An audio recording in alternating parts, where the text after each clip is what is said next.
We will defend these police officers.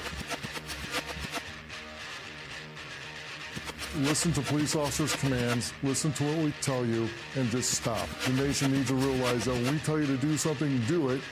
And if you're wrong, you're wrong. If you're right, then the courts will figure it out. We don't get to take the law, we enforce it. But at the end of the day, each and every member should go home safe. Sometimes the use of force is necessary. You need to comply with the police officer, the way the system was meant to be. Comply with the orders of police officers. Resisting arrest is a real and dangerous crime. Nonpartisan liberty for all.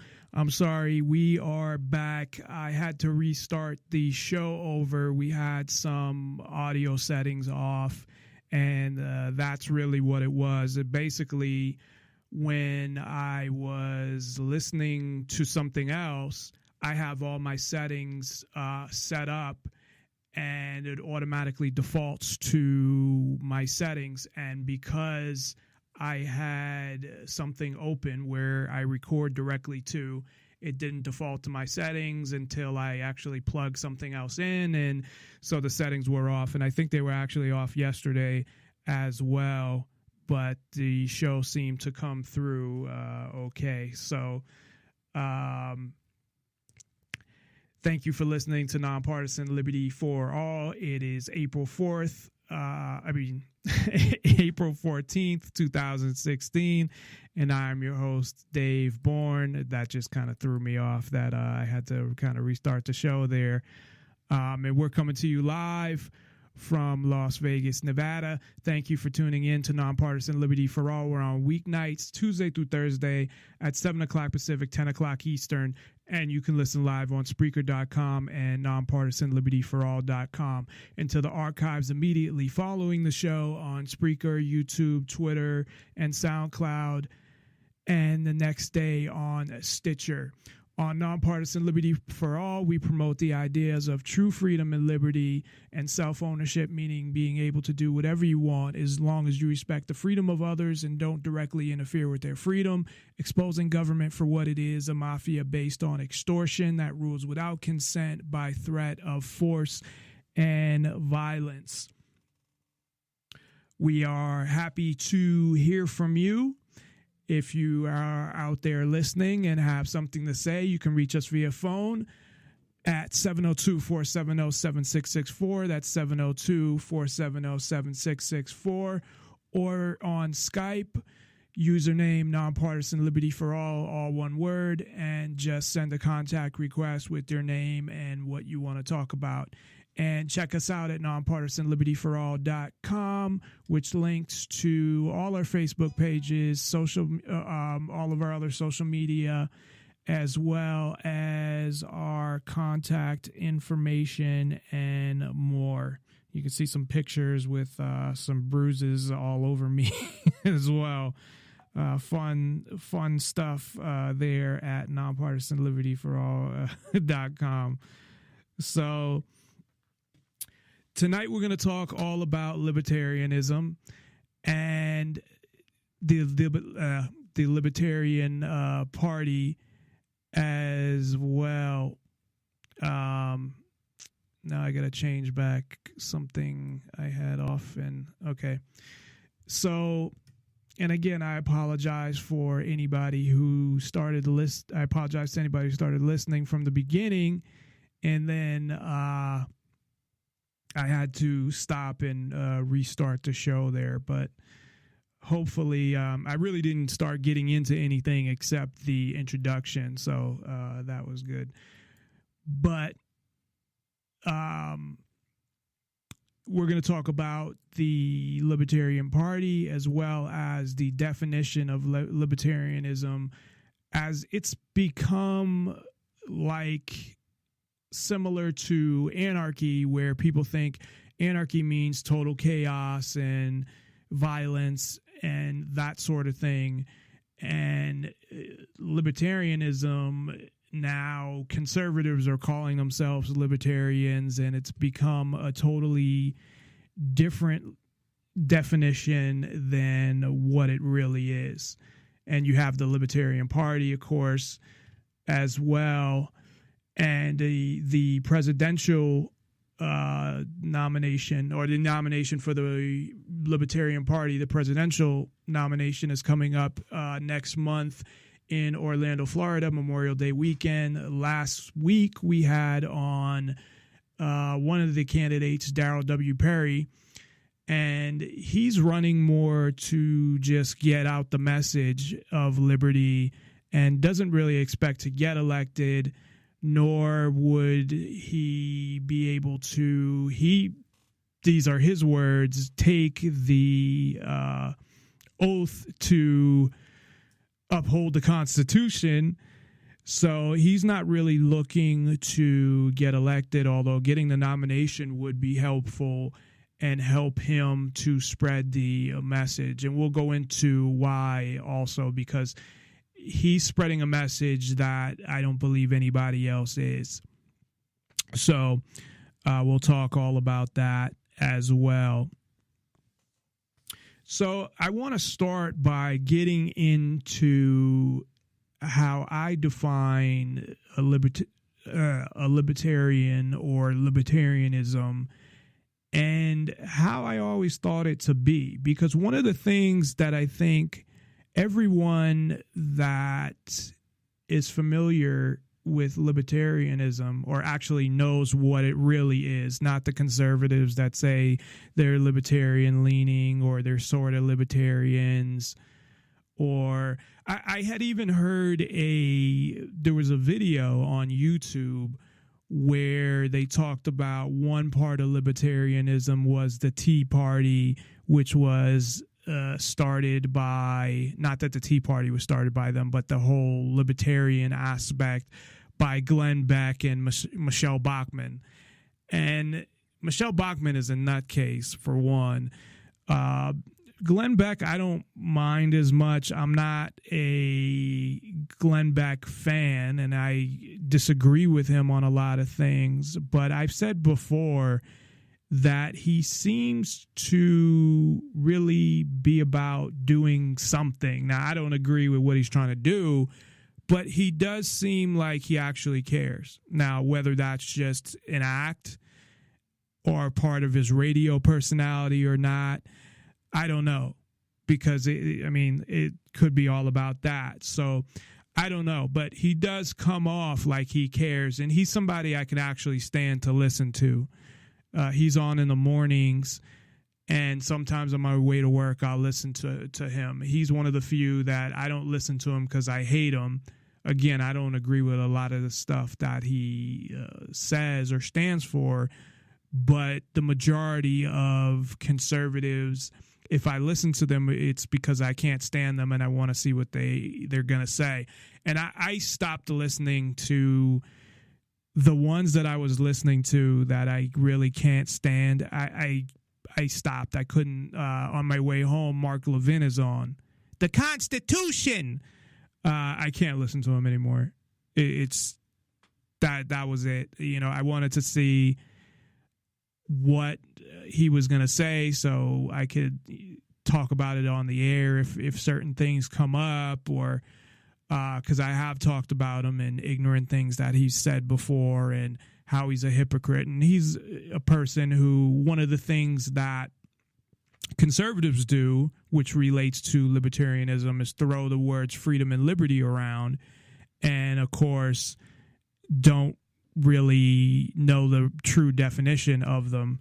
And Mark Levin, of course, is one of those guys who says he stands for freedom and liberty, who obviously does not, but I can't stand him anymore. And he talks about the same shit every day anyway, so really, what's the fucking difference if you hear him or not?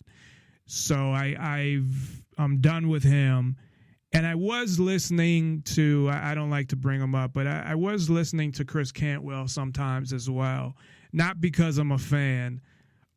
Although when he first came on Free Talk Live, before he made this big change to his, whether you want to say his persona or an actual change that happened to him, I thought he was good on Free Talk Live originally, and I had him on my show, and I thought he was really good on my show as well. Of course, since then, he's totally changed, and a lot of people throw the word racist around. I don't believe would be throwing it around, calling him a racist. I mean, he's really out there at this point. So I would listen to him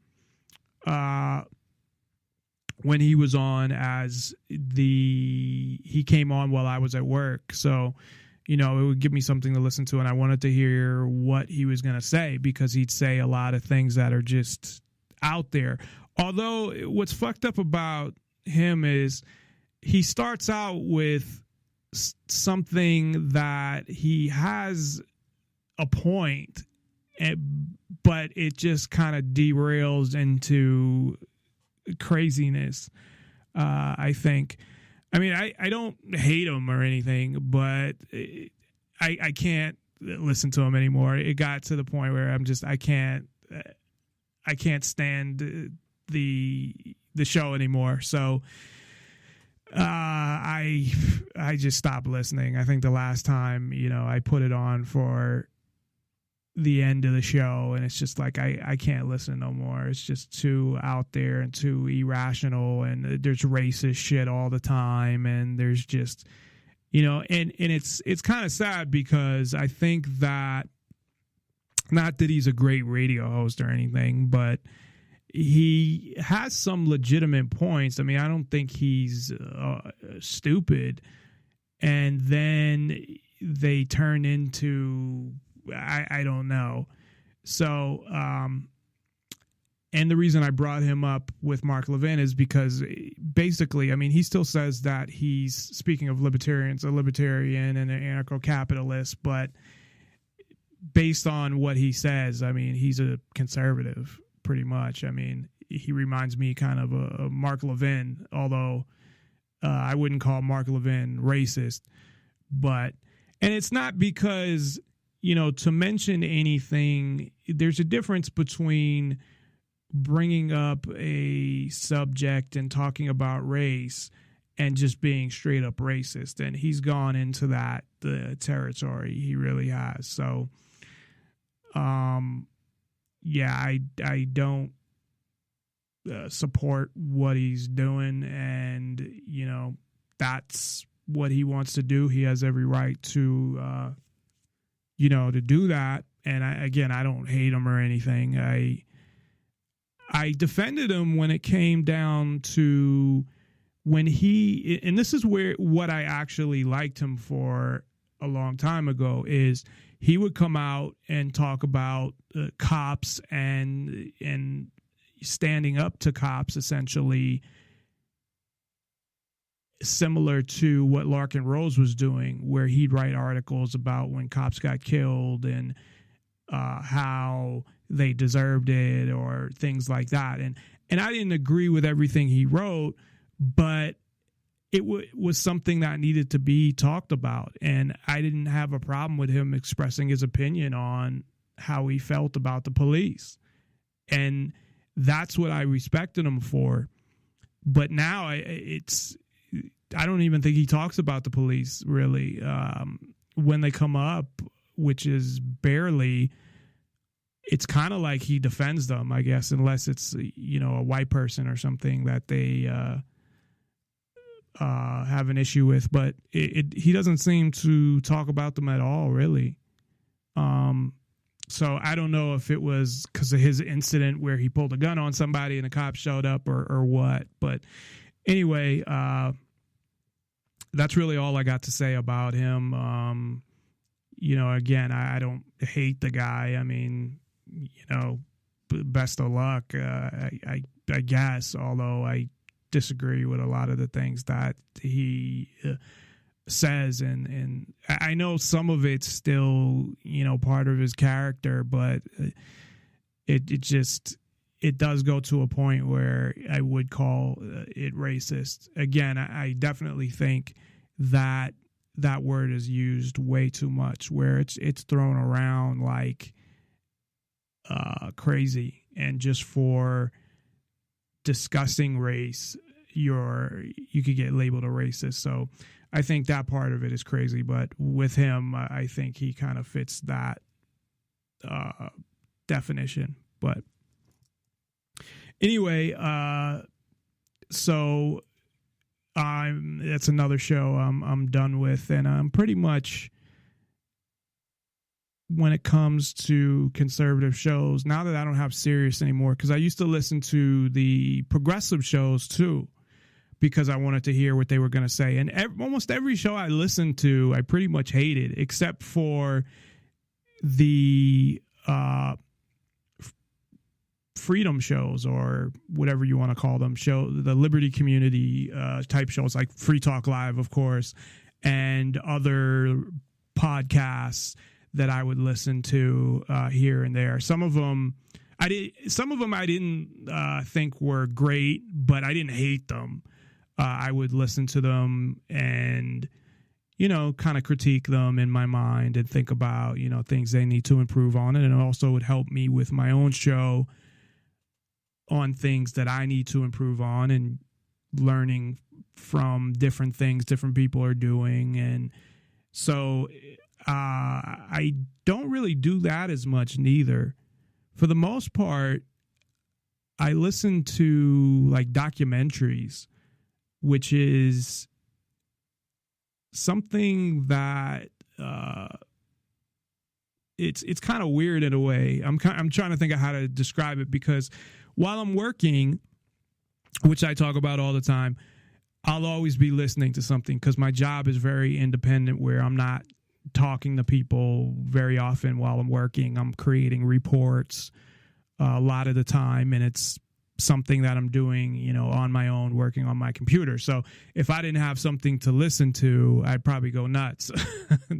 No, not go nuts, but it would. I'm so used to it now too. If I went a day where I had nothing to listen to, I think it would be hard for me to get through the day, just because I'm so used to, while I'm working, I'm listening to something. So once in a while I listen to music, and I usually get that from YouTube. I have some stuff on my phone, but since I got a new phone, I haven't put all my music on there yet.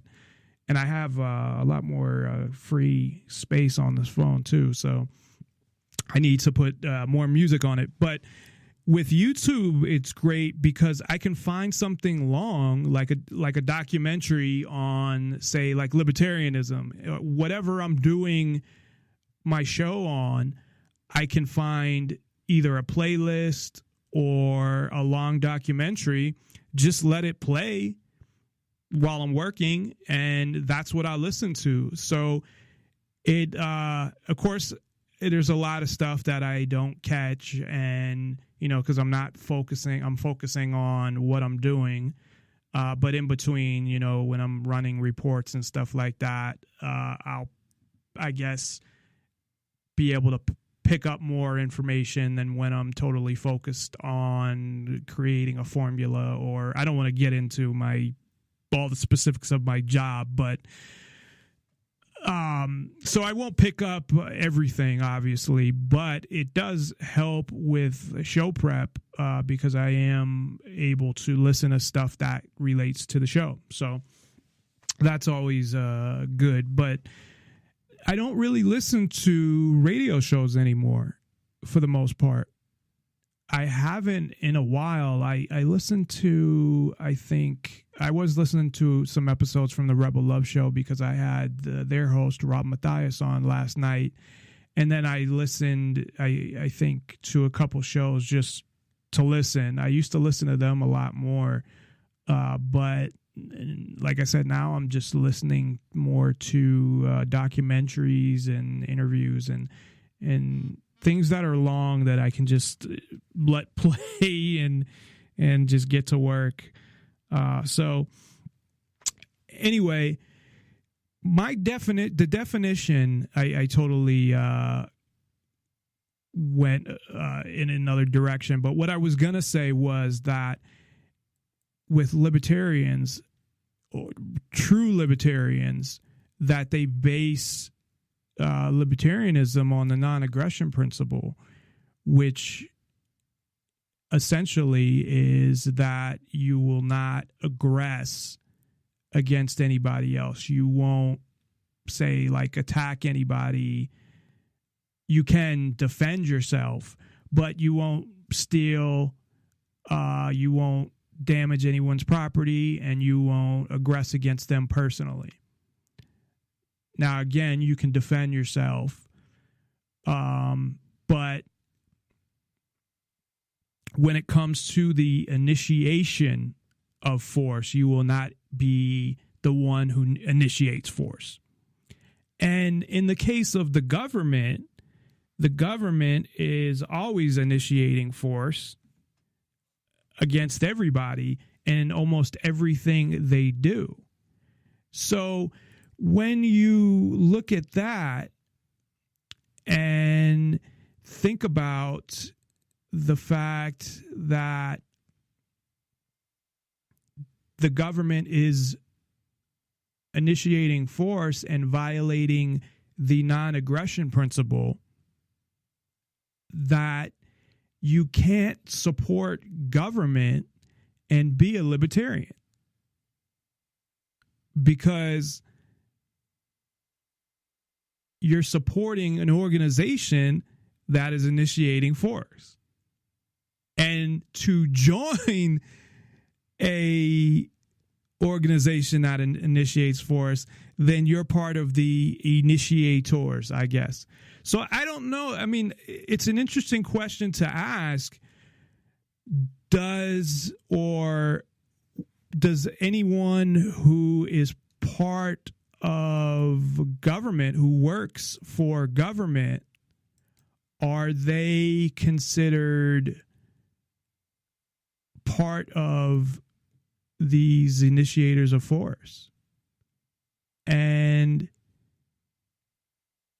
I guess I would say that they would be, right? Because even though they're not directly, so it depends who you're talking about. Obviously, if you're talking about the police or the IRS or the FBI, some of the agencies that directly use force, that actually use force themselves. But I'm talking about anyone who has a government job, who receives money from the government directly. And I'm not talking about people that get things like Social Security and unemployment, because a lot of those things you paid into. So the government has stolen from you and is giving you back some of what they've stolen. But I'm talking about people that have government jobs. Are they essentially violating the non-aggression principle? And you could say, well, they're contributing to the government, but at the same time, if you pay tax, I mean, you could go pretty far with this, because you could say, well, if you pay taxes, you're giving government money. However, you're not doing it voluntarily. So that would be the difference there, especially if you have a job where they just take it right out, as opposed to having your own business. But even if you have your own business, you're doing it under the threat of force, under coercion. You're not doing it because you want to, although that's not necessarily always the case. Some people do feel that they have a quote-unquote civic duty to pay taxes. Now, I, of course, totally disagree and think that's a bunch of bullshit. But some people actually believe in it. Now, I don't know what you get from the government. I mean, all I get is aggravation, extorted, abused, kidnapped, all of those type of things. I don't get any benefits. You could say, of course, roads. There would be roads if there was no government. I'm not even going to get into that whole fucking thing that we had talked about that last week, because somebody had mentioned that to me.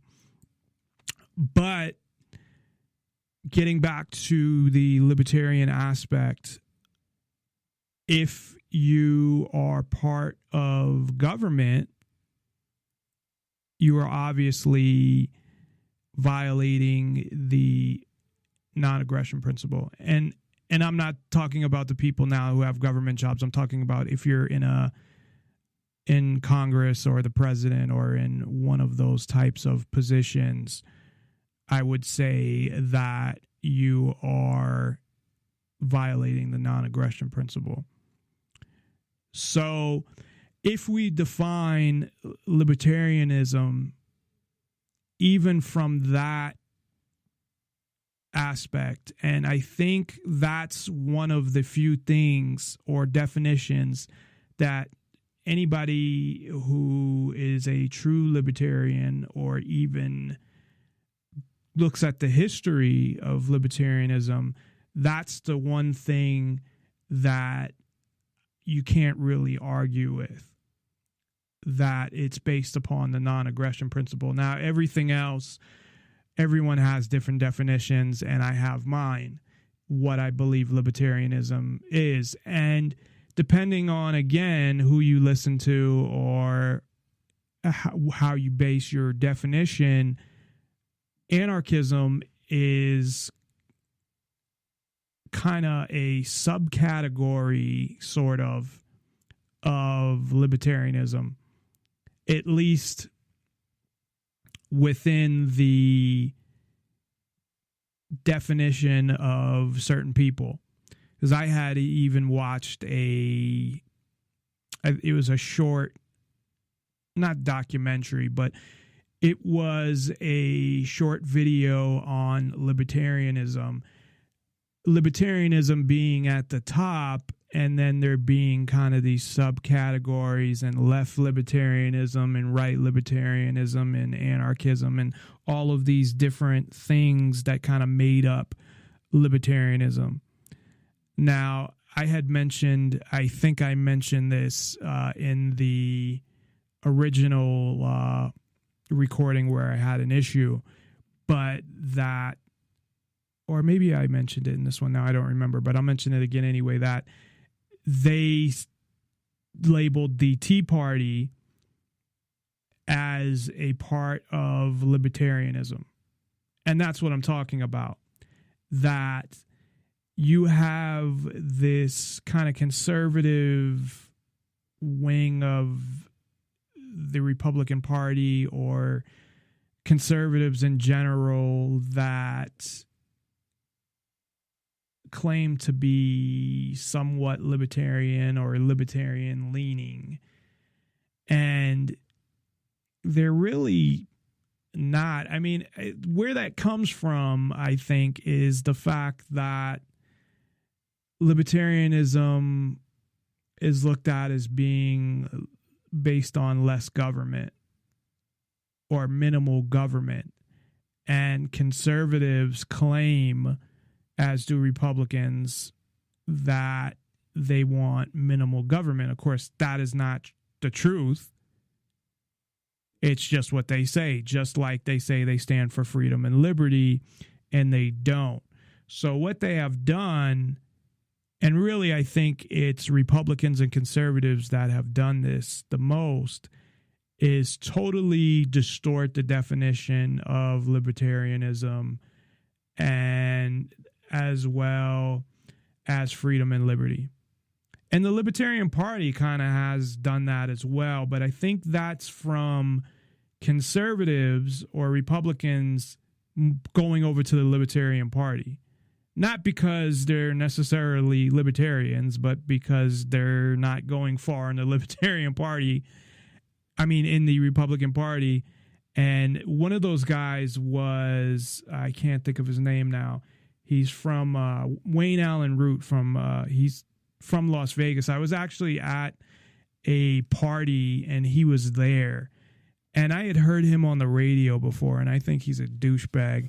And he was talking to one of my friends who she's actually running for Congress, Annette Tejero. And I just, after a while, I just kind of left the room. But he ran as, I believe he was the nominee one year for president of the Libertarian Party. And he's on the radio saying that, if Romney had won the election, things would be a lot different, and spouting all of these conservative and Republican principles. So obviously he was not a libertarian. And a lot of these people aren't, that end up in definitely the presidential race. I'm not saying all the people in the party, but it's easier to get far in the Libertarian Party because it's a much smaller party, and you could move up and become, depending on where you live, the director of a local Libertarian Party in your city or something like that, a lot easier than you could become the head of like the Las Vegas Republican Party or Democratic Party.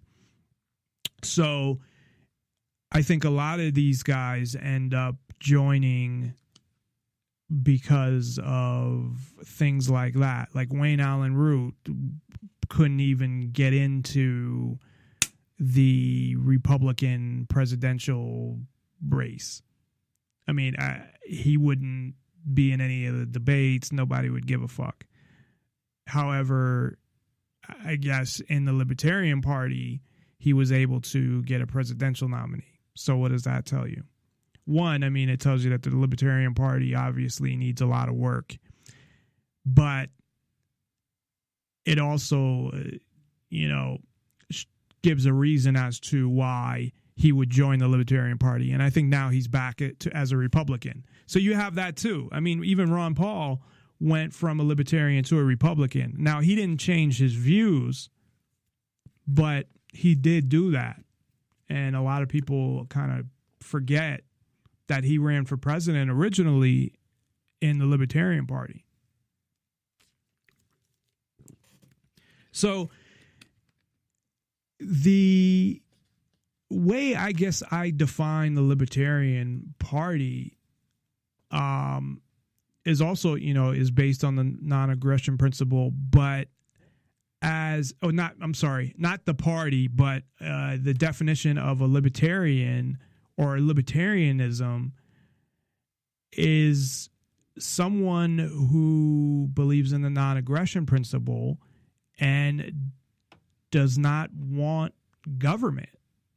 I don't see somebody being a libertarian and still wanting government. I guess unless, I think the only way it would be consistent is if you had a government and all they did was enforce laws based on aggression. So the only laws, which should really only need one main law, that you don't aggress against anybody. But I mean, I guess you could break it out into property laws and murder and assault and those type of things. So as long as the only thing government did, or the only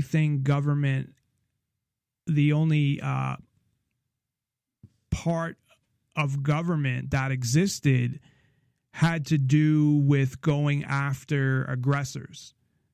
So it couldn't be anything else. It would only be arresting people that, killed somebody, assaulted somebody, broke into their house, stole from them, property crimes, anybody who initiated force or violence against them or their property, that those were the only laws that existed, and that's all government did. And how they would get paid would have to be from donations, because otherwise or voluntary taxes. So I guess there is a way to, although I don't really define it this way, is this not my definition of libertarianism. Mine is more towards government not existing.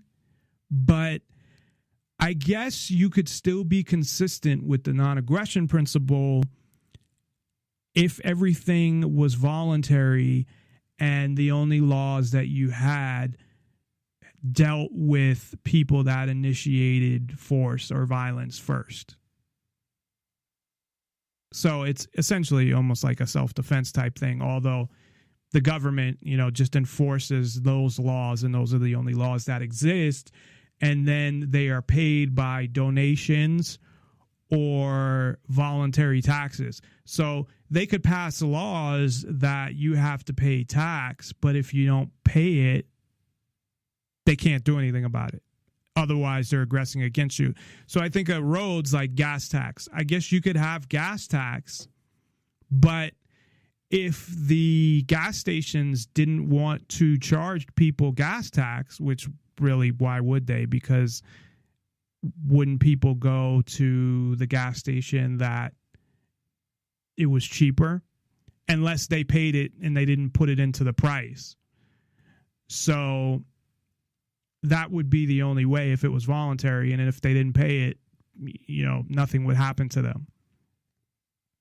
So that would be really the only way that government could exist and be consistent with the non-aggression principle, I would say. And of course, if you have any thoughts or opinions, you can give us a call at 702-470-7664. That's 702-470-7664. Or you can Skype into the show at Nonpartisan Liberty for All.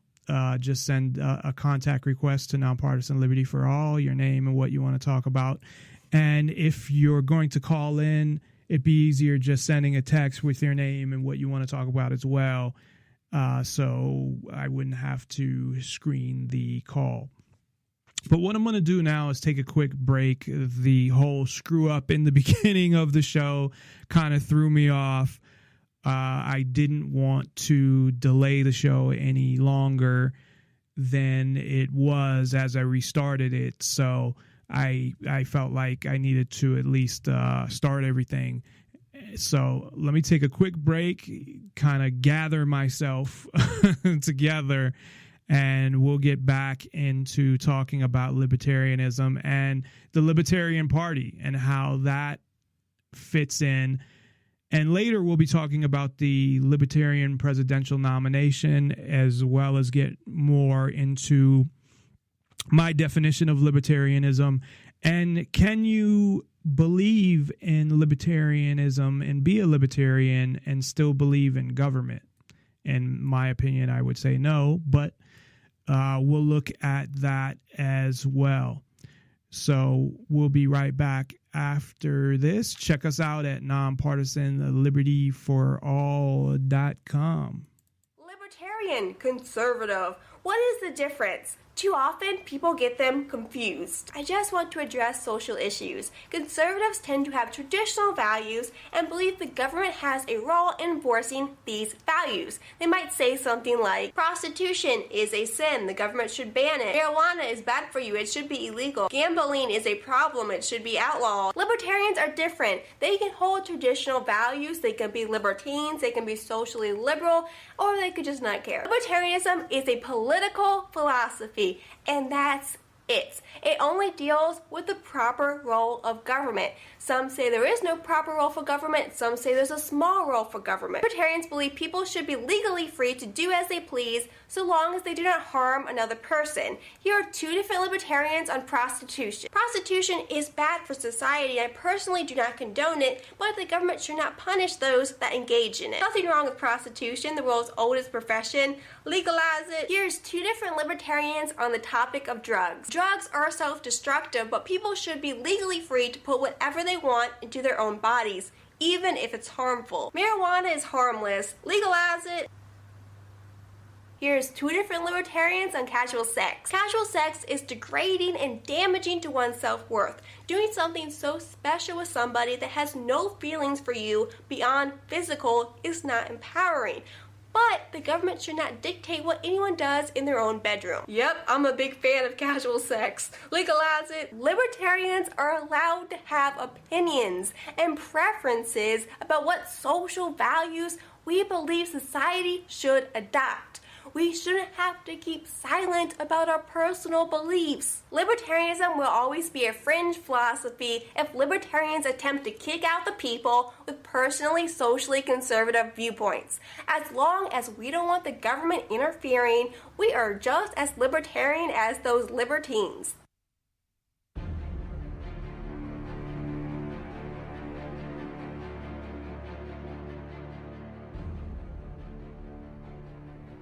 A few weeks ago, my father and I set out on a big adventure. An adventure to find out our heritage. Well, what we found out was from my grandmother's side, we go all the way back to England. And from my father's side, we go all the way back to Ireland. England and Ireland. I was thinking about between 1892 and 1954, millions of people immigrated into the United States. When they entered our harbor for the first time, this is probably what they saw, the Statue of Liberty. The actual name for the Statue of Liberty is Liberty to Enlighten the World. Liberty means freedom, a freedom to enlighten the world.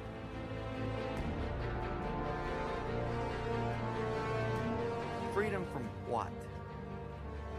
It's actually freedom from something they call tyranny. Tyranny comes from the word tyrant. It basically means a government without constraint. People moved to America for that freedom. A freedom to develop their own laws and have some controls. Actually, the Statue of Liberty, the tablet she holds, is the law. When people immigrated into the United States, I started thinking, what was it like to arrive into a new country? To find new work, a new home? Is it okay to own people? Actually, it's more than okay. Everybody owns somebody because we all own ourselves. When you own something, you have the right to decide who else has access to it. If you own a bicycle, people who want to use your bicycle have to get your permission. And it's the same with your body. You can decide who has access to it. You have a right to say no. In other words, you own yourself. Now, this is a very simple idea, but it makes a big difference in our lives. Let's think about Fred. Fred needs a new wall, and he'd like to enlist the help of George, Sam, and Jill. Now, Fred gets a clever idea. Why not just stack them up and use them for a wall? Well, that's easy.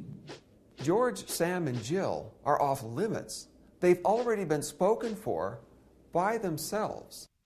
They have a right to say no. But maybe Fred is still in luck because, as it happens, George can drive a truck, and Sam can carry heavy loads, and Jill can even lay bricks.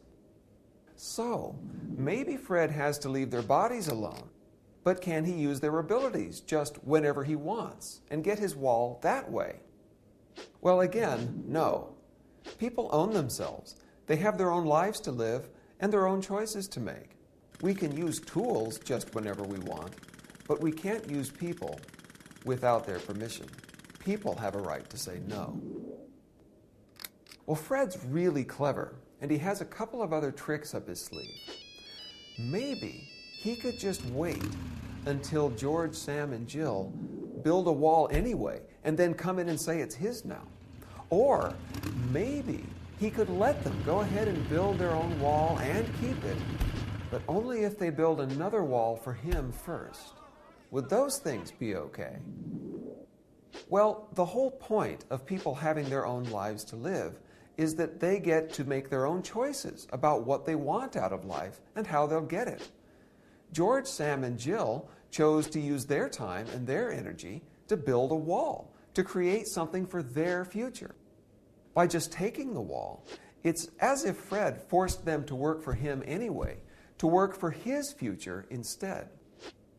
Now, a much better idea would be for Fred to offer George, Sam, and Jill something that they want in exchange for the wall that he wants. That would take their ownership of themselves seriously. It would treat them with basic decency. And it would let them all create more prosperous futures for themselves.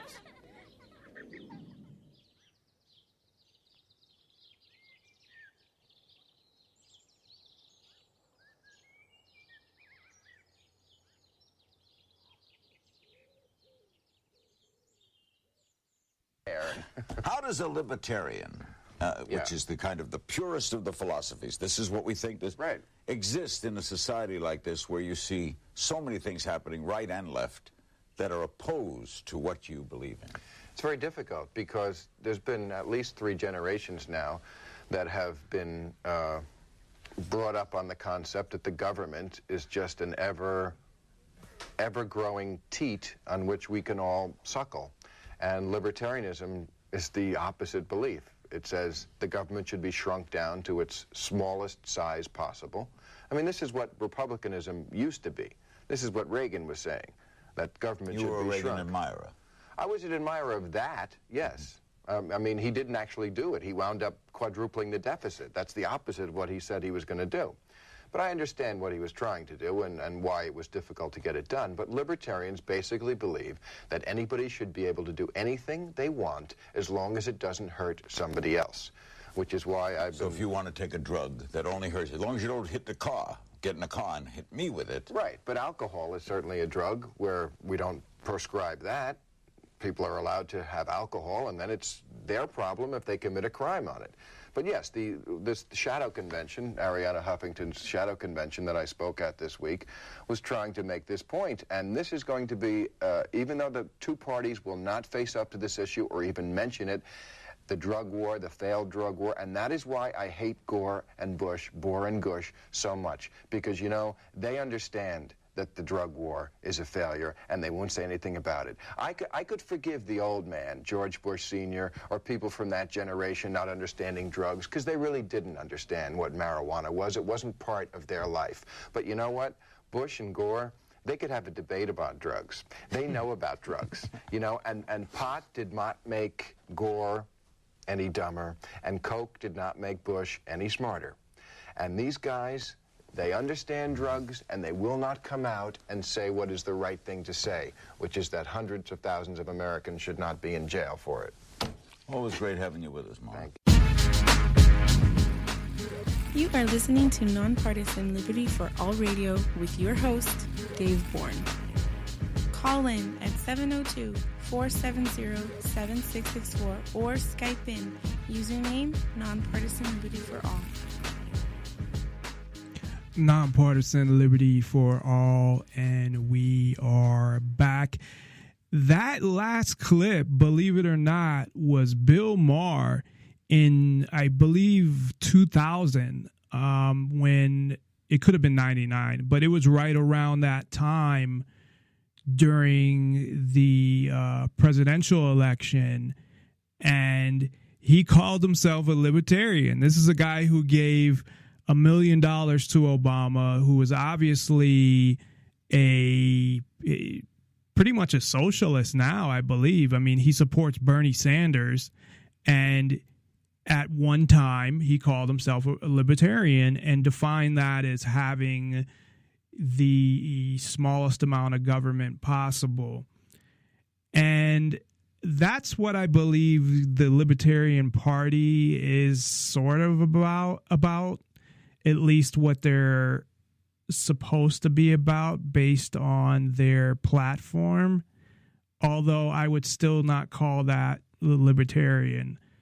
And the presidential candidates, that's a whole nother story, and we'll talk about them specifically, but that's just crazy that Bill Maher, and I believe that I knew that he had called himself a libertarian before in the past, but obviously he's not much of a libertarian, or wasn't much of a libertarian, because he switched so fast to a progressive now. And who knows, maybe it was Hollywood. Maybe they told him, this is what you're going to do on your show.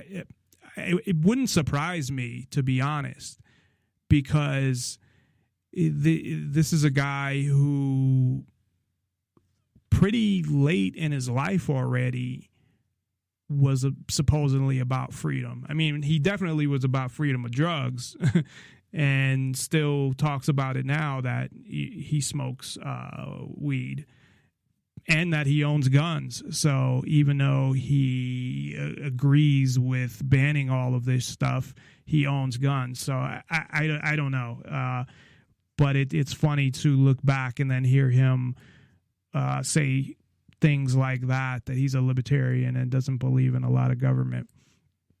But anyway, so the Libertarian Party, it seems pointless to have a party that is supposed to be based on not having a government. And again, that's more my definition. I guess the definition of libertarianism that a lot of people would come to is limited government.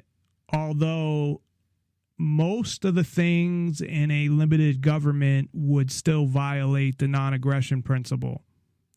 So that's where you have a big contradiction. Now, in the Libertarian Party's platform and the things that I haven't heard somebody, that's not true. I have had somebody on that was running. I actually had two people on that were running for state government and local. One was running for county commission. One was running for, I believe, state assembly.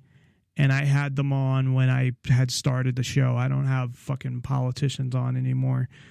And they were both part of the Libertarian Party.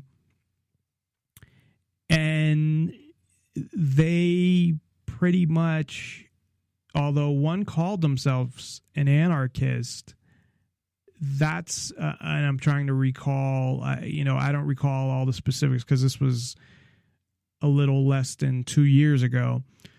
So I don't recall everything, but I do recall them talking more from okay, we need to change this and change that. But it was still from, at least the one that was running for county commission was definitely talking about and he didn't get elected, obviously. I don't even think he came close. But that's what usually happens with people that are part of the Libertarian Party, which is crazy because I don't think the majority of Americans even believe in these two parties, but yet they're scared to vote for a third party. And I think that's partially conditioning that, not just that they don't think their vote doesn't count, but that if you're in that party, you're not qualified. Like, all these people that ended up in government and even the presidents were qualified. Like fucking George Bush was qualified to be president. Or Obama, or the majority of them, Lyndon Johnson. But I remember him talking essentially, just about, we need to get rid of this or we need to get rid of this law. But it wasn't anything different than any other politician as far as what they would say. It was different in that he supported less government, but it was still supporting a certain amount of government. Now, I could see if the Libertarian Party's purpose and their platform was to dismantle government, that they said, look, we're running to get rid of the system. We're going to use the system to destroy the system. Now, I talked about that a lot, and that I don't see a point to using the system to get rid of the system, nor do I think that would work. But if you're going to have a party that is supposedly based on the non-aggression principle, how can you have a party that still wants government and doesn't want to essentially get rid of the majority of the laws and pretty much dismantle government. So they still want to rule. If you're running for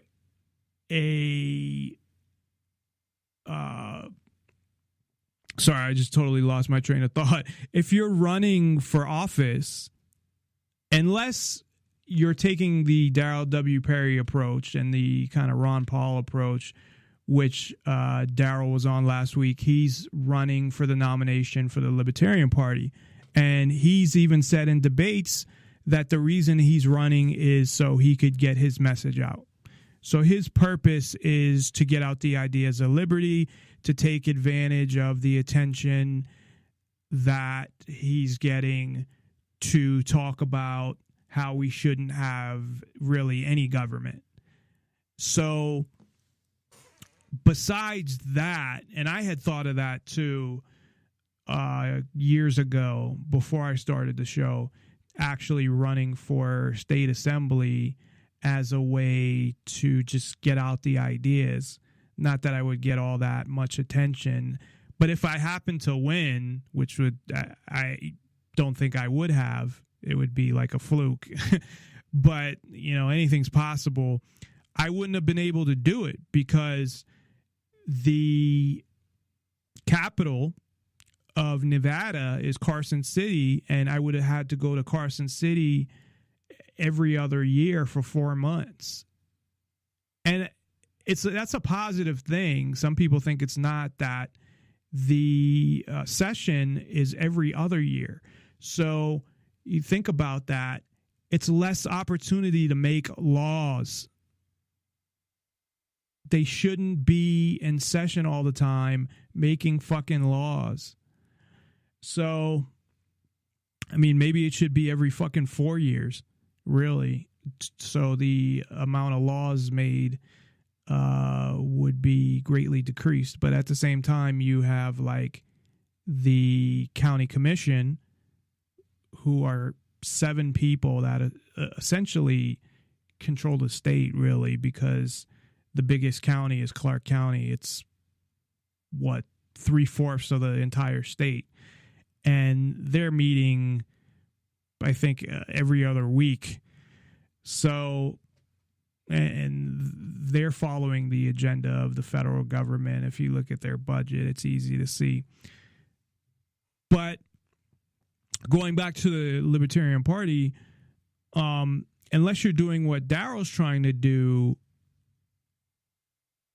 or you're running as somebody who's saying, look, I'm going in there to get rid of as many laws as I can, how can you be a libertarian? So it's almost like an oxymoron to me that they do support, and the platform supports, and I haven't looked at it in a while. I should have actually looked at it before the show, but I've looked at their platform before, and it's essentially just follows a freedom to an extent, a freedom within the government.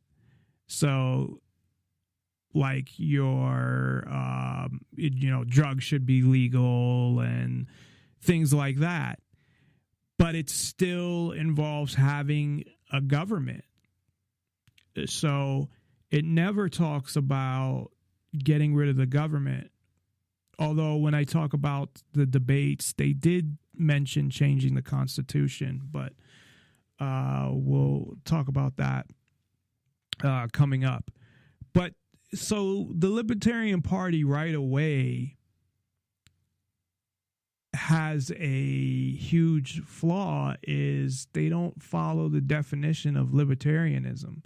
Now, anybody in the quote-unquote liberty community, anybody who doesn't believe in government and believes in the non-aggression principle, they all refer to libertarianism, at least this is what I get when they talk about it or when I hear them mention being a libertarian, as not having government.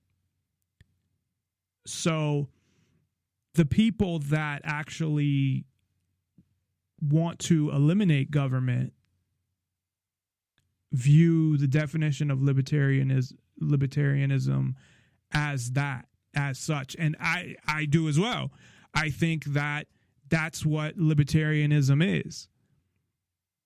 Now, I'm not going into, and, maybe I'll get an email about this, that I'm not going into the whole history of the Libertarian Party or any of that stuff. This is not a show where I'm covering the whole history. I'm just really talking about the Libertarian Party now, what they stand for, and where people now are with the definition of libertarianism. So what it comes down to really is, I think you have maybe 3 different camps, I guess, maybe. You have the people who want to get rid of government and look at libertarianism as, if you're a libertarian, you don't want government. People that call themselves anarcho-capitalists also call themselves libertarians. So essentially, they look at that as a subsection of libertarianism, or a, what would you call it? Like a part, or like libertarianism being the main idea, and then that being a subsection within it, or a part within it, or an aspect. Well, not really an aspect. That wouldn't be a correct terminology, but a sub.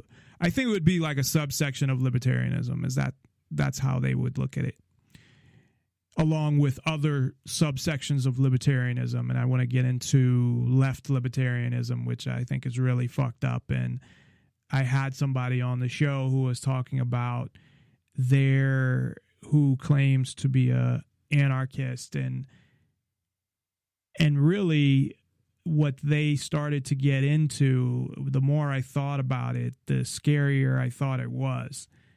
And these left libertarians, that's one area where, although I think he goes too far with it, where Chris Cantwell has somewhat of a point.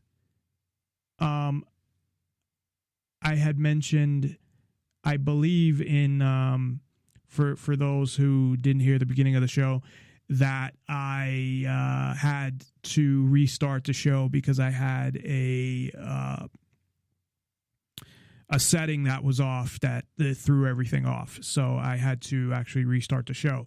But I originally talked about shows that I listen to that I don't really like, and I said a couple things about his show, as well as I can't even think of his name right now. I can picture his face. The Constitution, that guy. He's a big conservative, whatever. And he's on when I've talked about Mark Levin. He's on when I drive home from work, and I can't even listen to him anymore because I can't stand him. And the whole reason I listened to him was because I didn't like him and I wanted to hear what he said. But one of the things that, and I do the same with Cantwell, but I can't listen to him anymore. I would listen to hear what he said, but I thought a lot of the things he was saying were really fucked up, and that I would, at this point, refer to him as a racist. I think that word gets thrown around, but at this point, the things that he's saying is just, it's out there. And so I would listen to the show to see, what he said. And I finally got to the point where I'm like, I can't really listen to the show anymore. But one of the things that, at least not everything he had said, but some of the things he said about left libertarianism and libertarians that are more leftist, he did have some points. And then, of course, he goes off into this whole other area that's just nuts. But and that's why it's kind of sad. I mean, I don't hate him or anything like that, but he's just out there at this point. But he seems to be making a living off donations and people. And I don't think there's anything wrong with making a living off donations. If people could support my show where I made what I make now, which I think the possibility of that happening, I get a better chance of being struck by lightning. But I would do it. Of course, again, I mean, at this point, I'm not making any money, but I don't have a problem or look down on people that, do a show and then get donations because they're actually working and putting out a product, and people decide to donate money to them. So, good for them if they can make it that way. But I'm going to talk later about left libertarianism and how a lot of libertarians in general that don't actually call themselves left libertarians seem to be. So we'll get to that as well. But I started going into this, anyone who runs for office besides, like I said, somebody who's trying to do what Daryl is doing, or if you're doing it for the purpose of getting rid of all the laws, you're running to rule over people. That's what you're doing. And I view anybody who's running for office, like I said, with those exceptions, as people that think they know what's best for everybody, or at least they know what's best for the people that they're supposedly representing, and that they want to rule over people. Whether you have good intentions or not, that's what you're doing, is you're becoming a ruler. Now, it may be on a very low level. It depends on the office that you're running for. But you're becoming unless it's like, fire chief or something, but even judges indirectly rule over people because they rule over the people in their courtroom. And trust me, people that aren't familiar with courts, they do rule in their courtroom. So just because you're part of the Libertarian Party, I don't know that makes you any different than anybody else. And I had mentioned Wayne Allen Root, who's a conservative Republican, was the nomination one year for president for the Libertarian Party.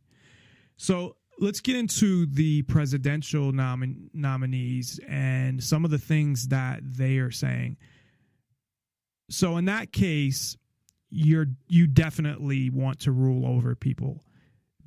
Running for the president, now again, regardless of what you want to do or how much freedom you believe in, you will be supposedly the ruler of the free world, although I think that's a bunch of bullshit because I don't think the president really runs anything. He is the big puppet, essentially. Now, how much he does have a say in or doesn't, I think depends on the president.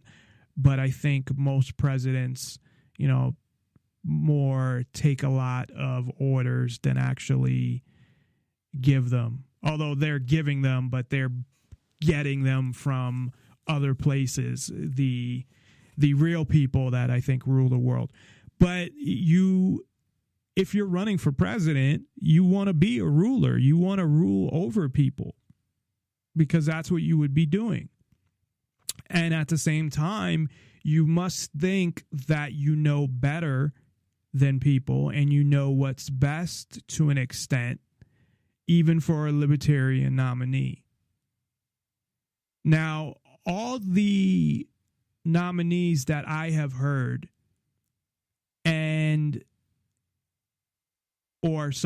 I shouldn't say nominees. All the people running, all the candidates that are running for the nomination, they're not nominees because they weren't nominated to run. They just decided to run. And in the Libertarian Party, it's very easy. And that's another reason why some Republicans may choose to run as a Libertarian, because they have no shot in the Republican Party. They can get some attention. Wayne Allen Root actually wrote a book. It got him on the radio. I don't know where he was at before that, if anybody gave a fuck about him. But he definitely got some attention by getting that nomination. So right now, these are candidates that are trying to get the nomination. And then according to Darrell, and he's not sure, because you can actually run up until the day of the convention. You can come out and say, I'm running, and you don't register for anything. You just tell people you're running, and that's how it is, because they don't have primaries like the other parties have primaries. We talked about this last week. So if you want to know about the whole process, you can go to the archives on Spreaker or on nonpartisanlibertyforall.com or any of the other applications where the show is, and you can find those at nonpartisanlibertyforall.com, and listen to the show with Darrell, where he goes through the whole process in detail. And just to summarize, they have a convention and there are delegates, and that's what happens. So if you show up at the convention and say you're running, for all intensive purposes, you are. Now, I don't think any delegates are going to vote for you, but you're running, basically, if you show up and say you're running.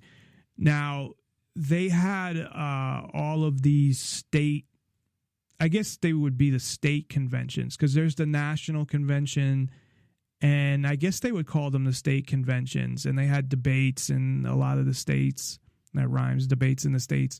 But the way they get to know the delegates is by going to these debates and going to state conventions and talking to delegates and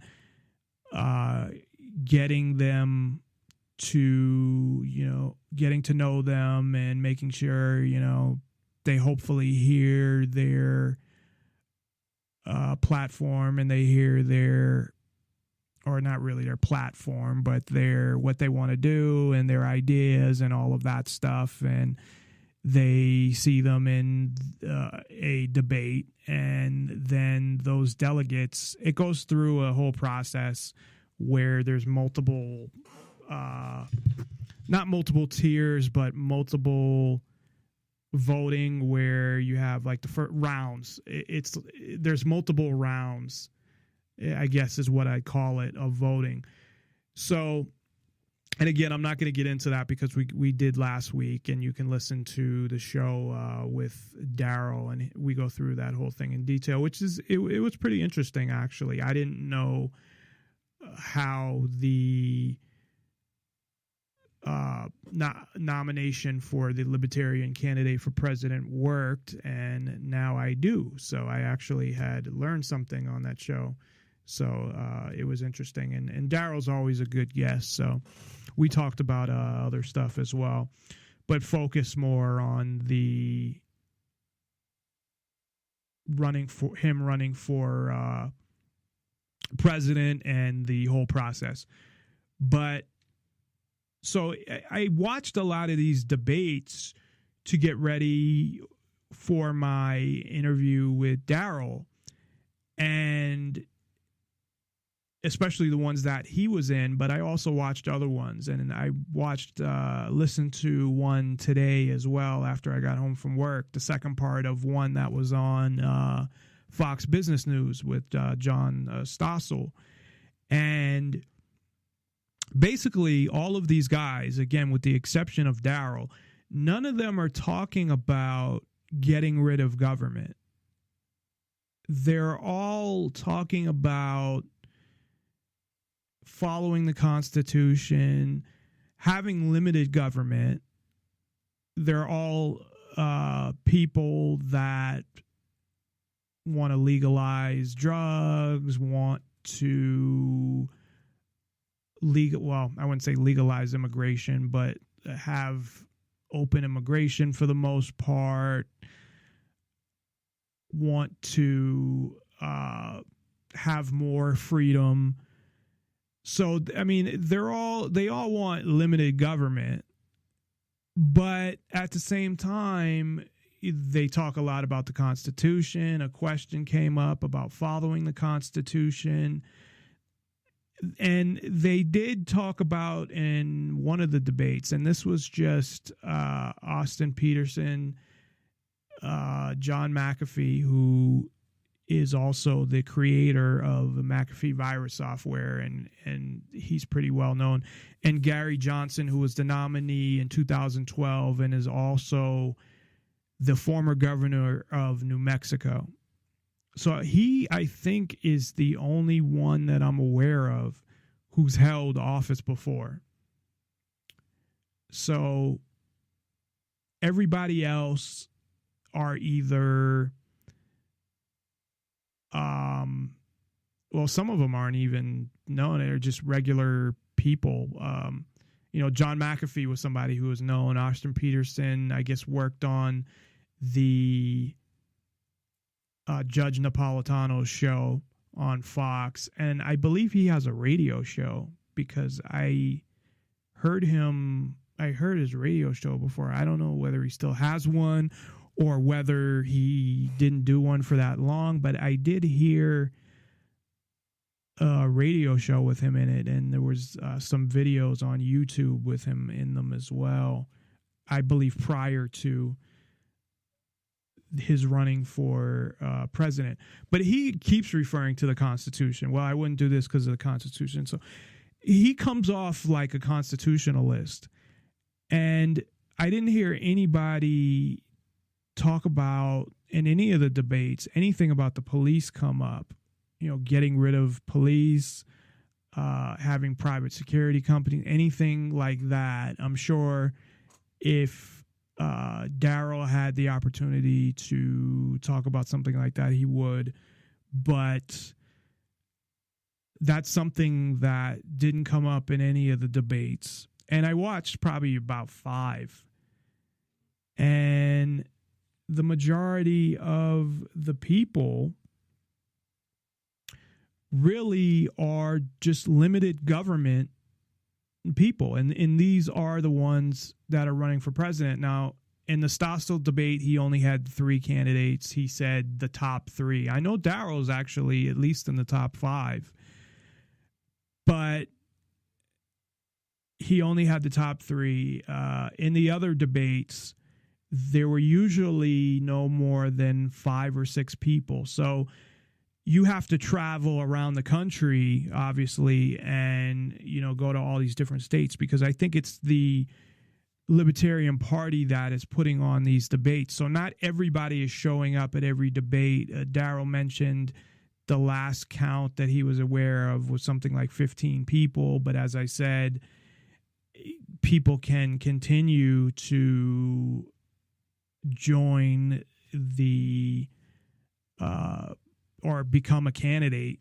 So that could increase. And of course, people could drop out because traveling around the country obviously costs money. I guess he got some donations and enough to cover everything, which is good. At least so far. I guess if he gets the nomination, I don't know if the party gives you money or not. Hopefully they do. But the point being is that none of the nominees none of the candidates, I keep saying nominees, are really real libertarians, or they did bring up the non-aggression principle in one debate, and they said that they obviously believed in it, but it's a contradiction to say you believe in the non-aggression principle and have all the laws that exist and support them, and to support the government the way it is. And again, no one's saying that, well, I want to get rid of everything except laws that violate or are consistent with the non-aggression principle. And Austin Peterson especially continues to talk about the Constitution and following the Constitution and what a great document it is. He's definitely a constitutionalist, although he does fall in line with other libertarian ideas, I guess, where he's open to immigration. He thinks drugs should be legalized. So things like that. But you still see some nationalism. Gary Johnson talked about women's equality. So he's kind of on that whole thing that the progressives are pushing, where, again, maybe, 20, 30, I mean, definitely 50 years ago, but maybe even 20, 30 years ago, although even then, women had the majority of rights that men had. And don't get me wrong, there were times throughout history, I mean, women couldn't even vote till 1920, where women didn't have a lot of rights that they should have. But to say that now that women's rights and women's equality is an issue, to me is kind of crazy. I don't see that as an issue at all. I definitely don't see it as an issue that should have anything to do with government. So for Gary Johnson to mention women's equality as a presidential candidate would be something that I would equate with, well, then he's thinking about or supporting laws that have to do with women's equality. And I don't see anything there where there should be any laws. Now, does that mean that there's never any discrimination against women, that there's no women that get paid less because they're women, that there's no women that aren't hired because they're women?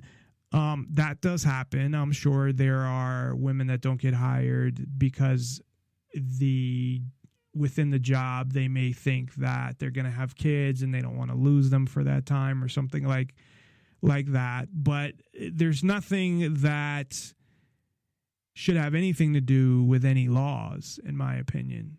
And this whole bullshit about making sure that men and women are paid the same, people don't realize or even think about, for the most part, how things or how laws work in reality, as opposed to how the ideas sound good. Well, yeah, it'd be great if you're doing the same job, have the same experience, went to the same school. It would have to be all of these things, that people are being paid fairly. Let's just put it that way, that people are being paid what they deserve to be paid, and they're being paid fairly and not being discriminated against based on their sex. But there's no way to go through and really do anything about that. Because what you do is you give the government more power to go through businesses' records. You would have to take into account all of these details, so then they know about other people's personal business. They probably wouldn't even do it that way. They do it in a way where, okay, your total payroll for women is this compared to men is this, which is what they probably do. But you can't do that. You have to look at the detail. And I don't want to get into a whole conversation on this, but bottom line is, that's something that Gary Johnson had mentioned. And as I had said earlier, I haven't heard anybody address the issue of not only the police, but the militarization of the police, or really the military. That may have come up, but I don't recall. Well, I take that back. I do recall somebody talking about closing I think it was Darrell, though, closing all the military bases. And he's basically saying getting rid of government anyway. So, but he was the only one when it came to the military that I recall saying anything about getting rid of all of these bases. So I started to talk about, you have a few different, I guess, not real definitions, but what people think definitions are. So one of them, of course, is conservatives that say they're libertarian leaning. I don't know how many times I've heard that. Or conservatives that say they're libertarians. It's usually conservative Republicans that say they're libertarian leaning.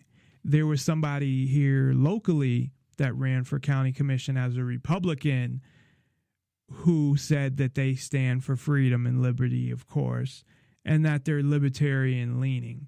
But they're still a fucking conservative Republican and part of the party. So, but anyway, they have done a lot of damage, I think, to the definition of libertarian. Not only that, but progressives have as well. I have a clip that I've played before from Sirius Radio where they call libertarians Republican-like, and they group them in the same box with conservatives, as well as anti-government people, and they're kind of nuts on that Sirius progressive station. They are way out there. But anyway, so you have conservatives that say they're libertarian leaning, and they've been, I mean, I think they've been doing it for a couple reasons. I mean, one, not that they're really worried about the Libertarian Party, but essentially, I think it helps them to nullify that, because it's, well, why bother voting for a libertarian? Just vote for a conservative Republican that leans, that's libertarian leaning, because they actually have a chance of winning. If you vote for a third party, you're just throwing your vote away. Even though in the big scheme of things, your vote doesn't count anyway, because when you're talking about hundreds of thousands of people, or in a presidential election, of course, millions, and it's by state anyway. It's delegates, or not delegates, votes from the state that you're getting anyway, as opposed to the popular vote. So it really doesn't, your vote, even if you believe that the system isn't rigged, which I believe it is, your vote doesn't really mean shit in a presidential election, or in any election for that matter, unless, maybe if you have a local election where there's a couple thousand people voting or something. But I think the only place you have elections that small is New Hampshire. So maybe it matters there, but that's about it. So you have them. And then, of course, you have what I talked about, the real libertarians. That definition is essentially not having government. Before I get to that, because I want to talk about the left libertarians as well. So you have them. And then you have people that I guess are, they use the like big L libertarians and little L libertarians, like the people who are actually Libertarian Party people. That sounds kind of funny, like party people. But the people that are part of the Libertarian Party that do actually believe in limited government, very limited government, those people do exist, and I think they make up a lot of the members of the Libertarian Party, although they're still not consistent. So I think they're more minarchists that are part of the Libertarian Party that, of course, don't believe in the Republicans or the Democrats and want truly limited government, but they possibly can't believe in the non-aggression principle because they still want a government, and they want enough of government where it conflicts with the non-aggression principle. And I ran into, or I know of, some people in Las Vegas that fit into that category. That's the thing, unfortunately, with Las Vegas. There may be, whether you want to call them anarchists, because most of the anarchists that I'm aware of are leftists. So, but I'm talking about as far as people that have my type of ideas, that believe in true freedom and liberty and don't want government, whether they call themselves anarcho-capitalists or they believe in free markets and they don't want government. Those type of people, at this point, I don't really know many that I can think of that live in Las Vegas that I know personally. Now, I'm not saying they're not out there, but most of the quote unquote liberty community, which I don't have anything to do with, is either conservatives, just straight up conservatives that are libertarian leaning, like more Tea Party, I guess, conservatives. They consider themselves part of the liberty community, and they kind of mix in with everybody else. Like the quote unquote liberty community is kind of mixed in of all these groups. So like the Tea Party conservatives, the libertarian leaning conservatives, the Libertarian Party minarchists, and the kind of left anarchist that I don't know if that I'd say they're part of that whole community, but they kind of intermix with them too, like maybe go to some events with them.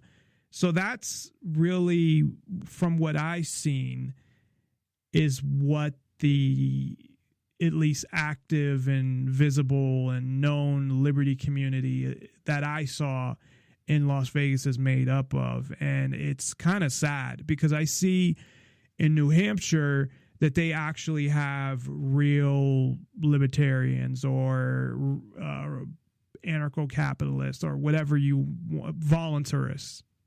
We'll use the word voluntarists. That's really the best word to use.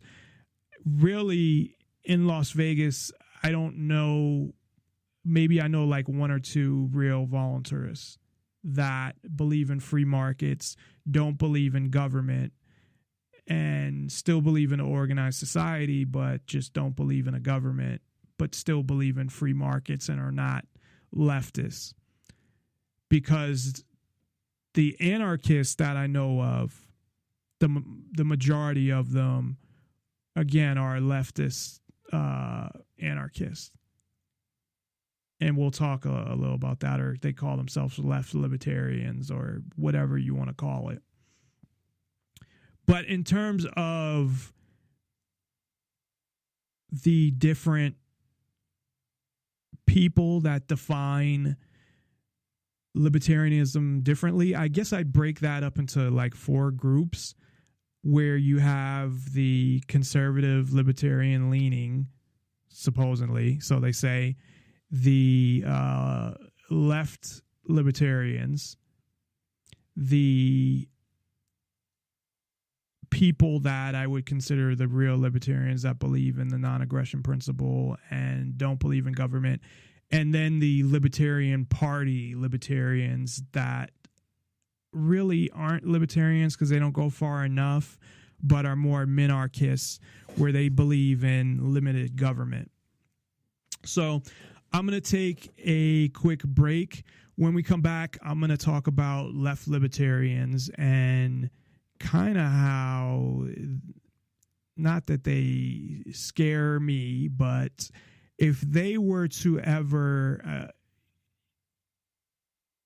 start a revolution and take over, to me, I don't know that it'd be worse than what exists now, but it would definitely not be a positive thing. I would put it that way.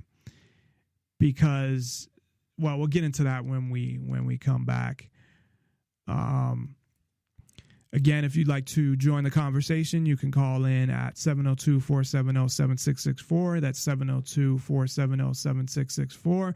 Or you can Skype into the show, username Nonpartisan Liberty for All. Just send a contact request and your name and what you want to talk about. So we will be right back after this.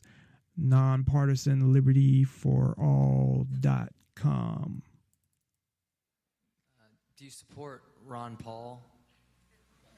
And what corporations do you think lead? Do you support Ron Paul? There's one crucial difference between American libertarianism and traditional libertarianism. Traditional libertarianism was opposed to any form of dominance and hierarchy. One of the slogans was "No God, no master," meaning no ecclesiastical dominance, no masters in industry and personal life and families anywhere else. American libertarianism is quite different. It's perfectly happy to support masters. In fact, it extols them. It's in favor of it. It wants no interference with the domination and control of people in the workforce, let's say. That's very counter to traditional libertarianism, either in Europe or, for that matter, in the United States. If you go back to the 19th century, early days of the Industrial Revolution, there were mass popular movements which had their own journals. You can read what they said and so on. And they were just spontaneous. They were opposed to the way in which the industrial system was forcing them to turn into tools of production under someone else's control and destroying their independence as free people, also destroying their culture. Their slogan was, "Those who work in the mills should own them." That was taken for granted. In fact, it was what they called wage slavery, wage labor. They regarded as not very different from chattel slavery. Now, that was such a popular position in the United States in the 19th century that it was a slogan of the Republican Party. Wage labor is tolerable because it's temporary, but people should control their own industrial fate. This is as American as apple pie and quite different from what's called libertarianism today. These are important things to bear in mind. Do you support Ron Paul? And what corporations do you think lead ethical practices that, if any? I mean, Ron Paul's a nice guy. If I had to have dinner with one of the Republican candidates, I'd prefer to have it with him. But his policies are off the wall, you know. I mean, sometimes I agree with him, you know, like I think we ought to end the war in Afghanistan. But if you look at the other policies, I mean, it's kind of shocking. And the principles that lie behind them, you know, I don't know what to say about them. So you probably saw or maybe read in the Republican debates at one point, and this kind of brought out who he is. Yeah. He was asked, he's against federal involvement in health, in anything. You know. Right. He was asked something like, well, what if some guy's in a coma and he's going to die and he never took out insurance? What should happen? Well, his first answer was something like, it's a tribute to our liberty. Okay, so if he dies, that's a tribute to how free we are. Right. He kind of backed off from that. Actually, it was a huge applause when he said that. But after later reactions from elsewhere, he backed off. He said, well, the church will take care of him, or charities will take care of him, or something or other, so it's not a problem. Right. I mean, this is just savagery, and it goes across the board. In fact, this holds for the whole so-called libertarian ideology. I mean, it may sound nice on the surface, but if you think it through, it's just a call for corporate tyranny. Yeah. Takes away any barrier to corporate tyranny. It's a step towards the worst. But it's all academic, because the business world would never permit it to happen, since it would destroy the economy. I mean, they can't live without a powerful nanny state. They know it. The question, two questions. One, how could I call myself a libertarian socialist? Was it a contradiction in terms, given the meaning of the term libertarian in the United States? And secondly, if I'm opposed to state-subsidized capitalism, what about laissez-faire capitalism, the kind advocated by Adam Smith, right? Well, you're right that the terms that I'm using are contradictory in the United States, but that's a sign of the perversity of American culture. Here, the term libertarian means the opposite of what it meant to everybody else all through history. So what I was describing was the real Adam Smith and the real Thomas Jefferson and so on, who were anti-capitalist and called for equality and thought that people shouldn't be subjected to wage labor because that's destructive of their humanity, and the real Adam Smith, who said that a government in any civilized society, something has to be done to prevent division of labor, because it will turn people into creatures as stupid and as ignorant as possible for a human to be, and who advocated markets only on the grounds that under perfect liberty it would lead to perfect equality.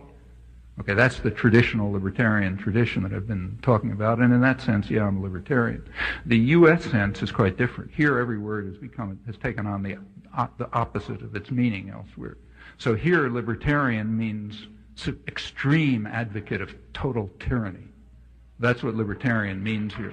It means power ought to be given into the hands of private, unaccountable tyrannies, even worse than state tyrannies, because there the public has some kind of role. The corporate system, especially as it's evolved in the 20th century, is pure tyranny, completely unaccountable. You're inside one of these institutions, you take orders from above, you hand it down below. You're outside the institutions under what the libertarians want. There's nothing you can say. The tyrannies do what they feel like. They're global in scale.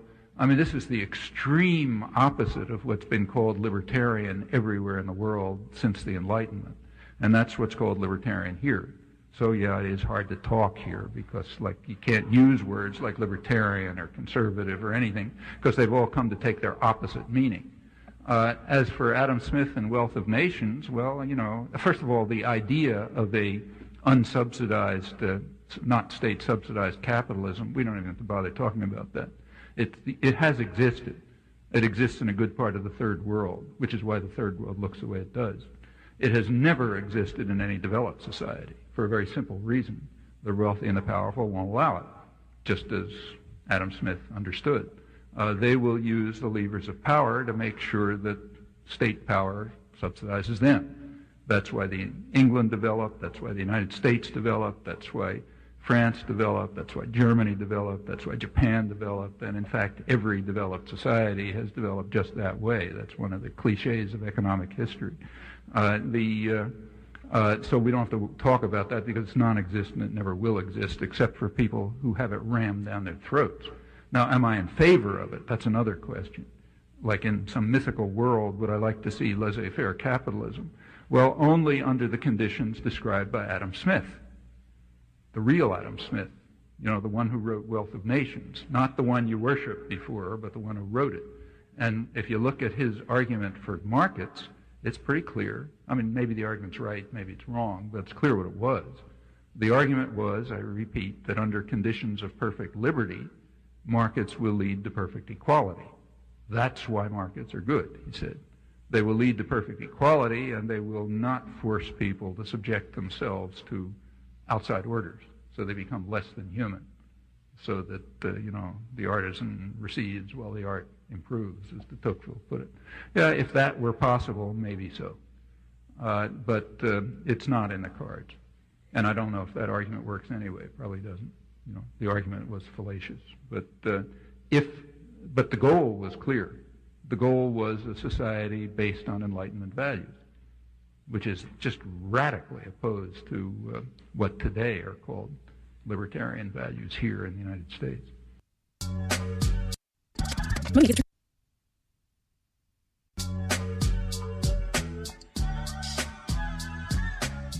Promoting the ideas of true freedom and liberty, Nonpartisan Liberty for All Radio with Dave Bourne.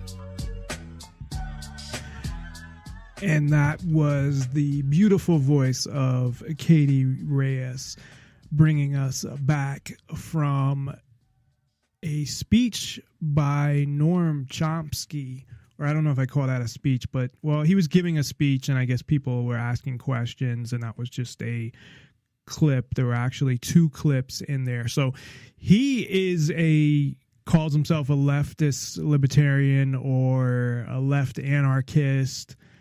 So when he was talking about libertarianism, I believe he was referring to like Europe, that it's backwards in the U.S., and in the U.S. they look at libertarianism different and want to be worshipped or want rulers. I believe he was talking about corporations because that's his whole big thing, and that's the major difference, among other things, with leftist libertarians. You know, social issues is the other. Between social issues and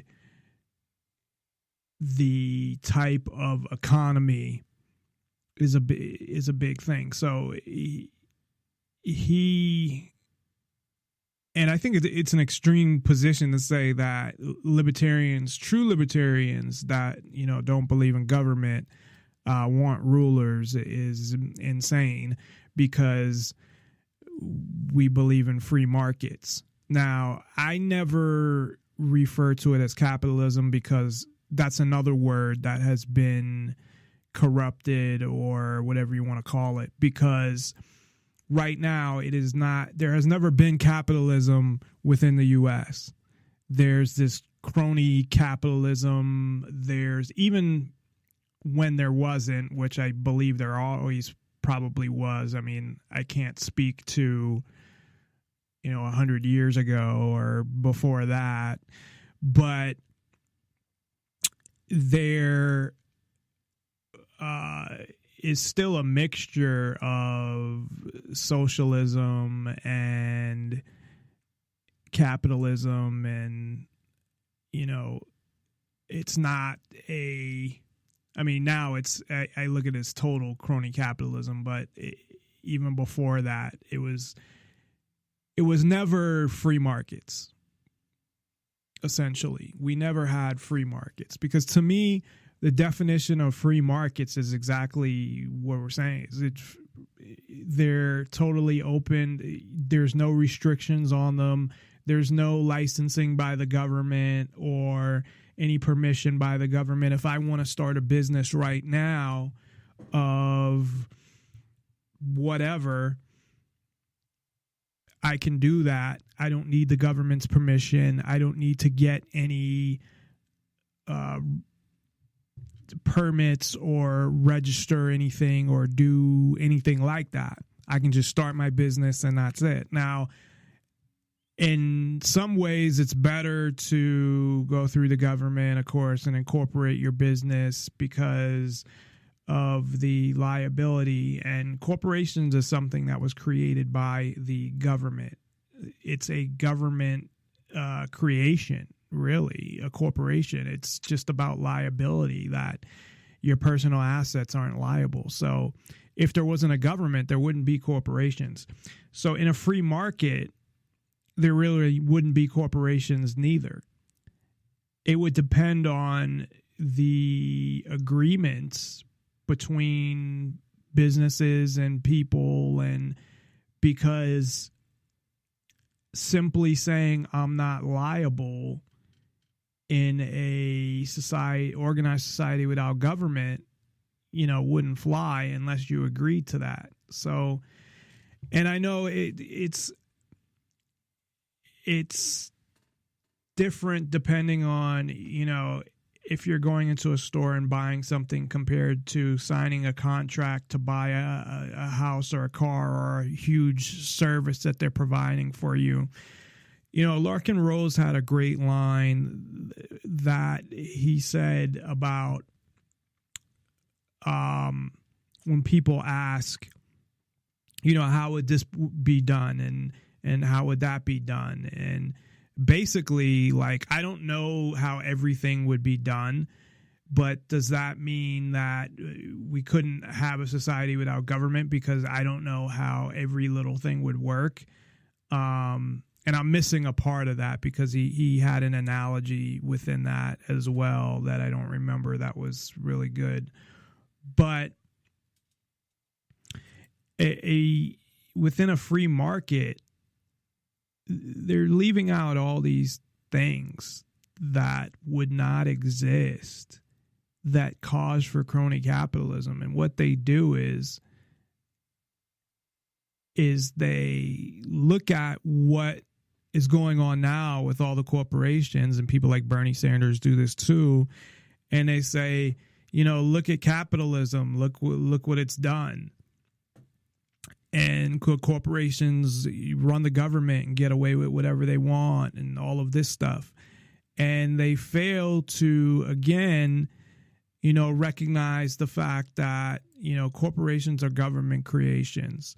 The Fed, and a central bank help support all these corporations. They're able to get a lot of them unlimited amounts of money and loans so they can buy up all of these other corporations and have these mega corporations that own and manipulate the industries, where you have, media corporations that own, 40% of all media or something. Like, you have like six major companies that own like 95% of all media. So all those things would be different in a society without government, but they pretty much ignore that. But the thing that I had somebody on the show who is a leftist anarchist and started to talk about the economic side of things and how things would work in a, I guess, leftist anarchist society. Now, initially, when people talked about it, I thought it was just,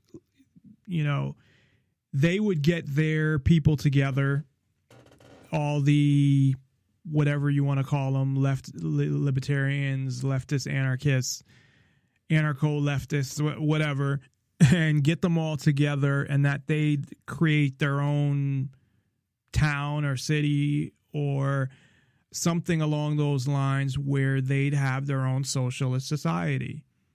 And if people wanted to leave it, they could leave it. If they wanted to join it, they could join it. That was up to them. But it would only exist within that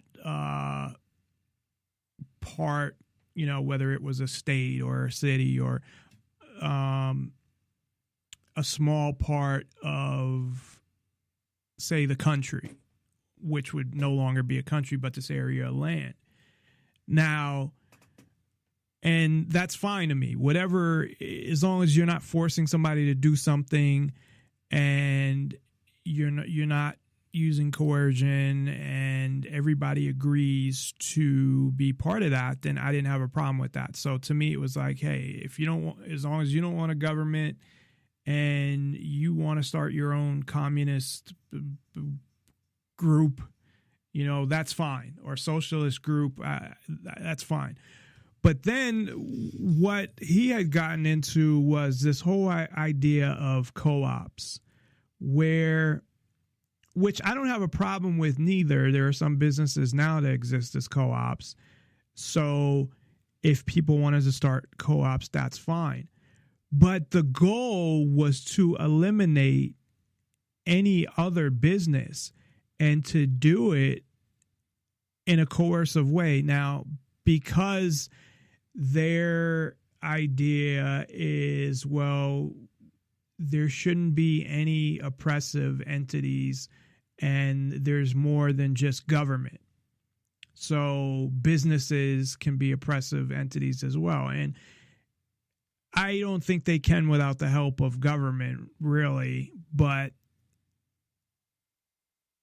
we'll say for the purposes of this conversation, okay, fine, maybe they can. But to me, without, the Federal Reserve and without the government, and even if they could, it wouldn't be the same, and you wouldn't have as many of them, and you wouldn't be able to have these mega corporations like they have now.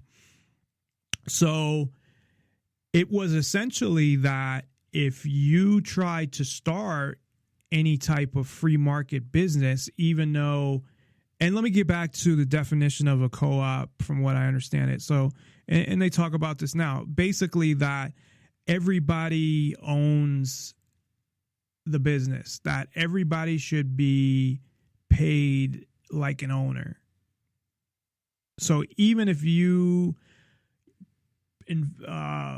came up with the money, put your whole life on the line, because not your life literally, but I mean your life as far as risking losing all this money, being in debt, all of those type of things, put all this hard work in to build up a business, that somebody who just comes in that you hire should automatically be a part owner in your business.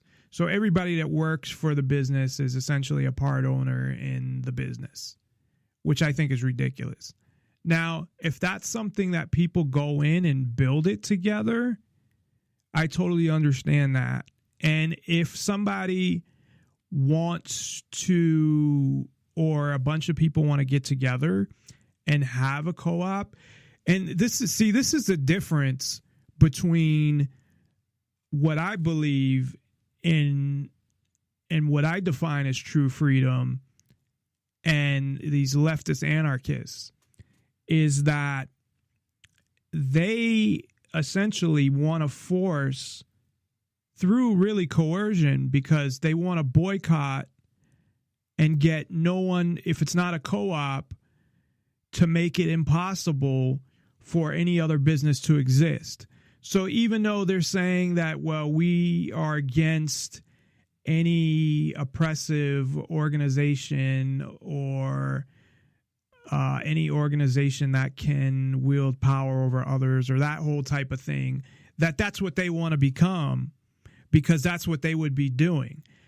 See, when I look at true freedom, I look at it as, if people want to start co-ops, let them start as many co-ops as they want. People that want to have their own independent business, if they can pay people enough to work for them, then you can do that as well. But to start a society in which you try to put all of any business that is not a co-op, that is not owned by everybody that works there, out of business, by getting people to ban them and not work there, you could say, well, isn't that the free market at work? It is, but in a way it's not, because it's somewhat coercive. It's kind of similar to the sense that, in the sense that, every country has a government and there's nowhere to go, that the whole thing is controlled. If they were able to set something up where it was all people would agree not to work for a business unless it was a co-op, to get to that point, there would have to be other things that would have to go on as well. Shady stuff would have to happen in order for that to even get to that point in the first place.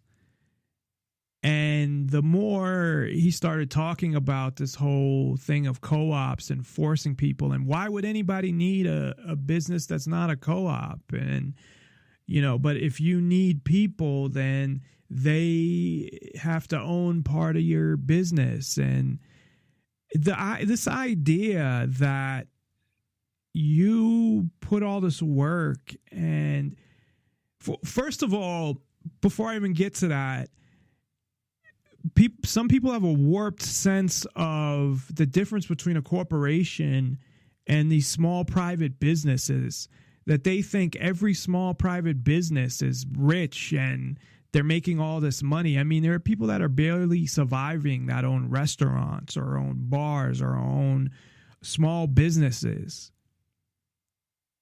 that aren't co-ops that they own. And somehow people think like everything is the same as a corporation, like it's this evil thing. And not every corporation is bad neither. But, you know, again, all a corporation means is that you set it up where you don't have any, your liability is just the money that you put into the business, that it can't touch your personal assets. Now, again, it is a government created entity because it's based on laws that the government created. So it is a government created entity, but at the same time, just because there are a bunch of corrupt corporations doesn't mean that every business in general is corrupt and millionaires and does bad things and all of this shit. Because all of these small businesses, like I said, are usually people that worked hard. Maybe they worked hard for years to save up money to buy their own business. And then maybe they put all this work into it to develop it. And then after that, maybe they were able to start a franchise or open other businesses or whatever. So yes, there are corporations that are bad and do bad things. And then you have the banks and a lot of the stuff that goes on with the investment banks and the venture capitalists and all of them, which wouldn't even exist because, again, without government and a central bank, they're gone. So even based on that, if you own a small private business, they believe that they're entitled to part of your business just from working there. That their labor, even though you're paying them, that they consensually agreed to work for you, that their labor means, or them working for you means that they own part of your business. And that all businesses that exist, period, should be structured that way. And if they're not, they're going to boycott your business or ban your business or get the people that are working at your business to quit and to leave. That's fucked up. And that totally is a coercive and that is not a free society. There's nothing to do with freedom in that. So this whole idea that, you know, yeah, they don't want government, but they essentially want to take over and still control things. They want to be the ones to control things. So they essentially want to be some kind of entity that, you know, because again, they say, well, we don't believe in having the government, but they might as well be. And that ain't fucking freedom. So to me, it's, if you want to have a co-op, have a co-op. If you want to have a privately owned business, have a privately owned business. Whatever you want to do in a free society, you have the right to do that. So there's no such thing to me as how can you be a left libertarian? And the other thing is with, on social issues where, and, I agree with some of these issues, because one of the statements, because I actually listened to it earlier today, was that, right libertarians or anarcho-capitalists believe that once you get rid of government, there's no more issues. And of course, there's still issues, but it's just the whole thing is that the government doesn't get involved in them because there is no government. So it doesn't mean that once you get rid of government that solves everything. But at the same time, it's,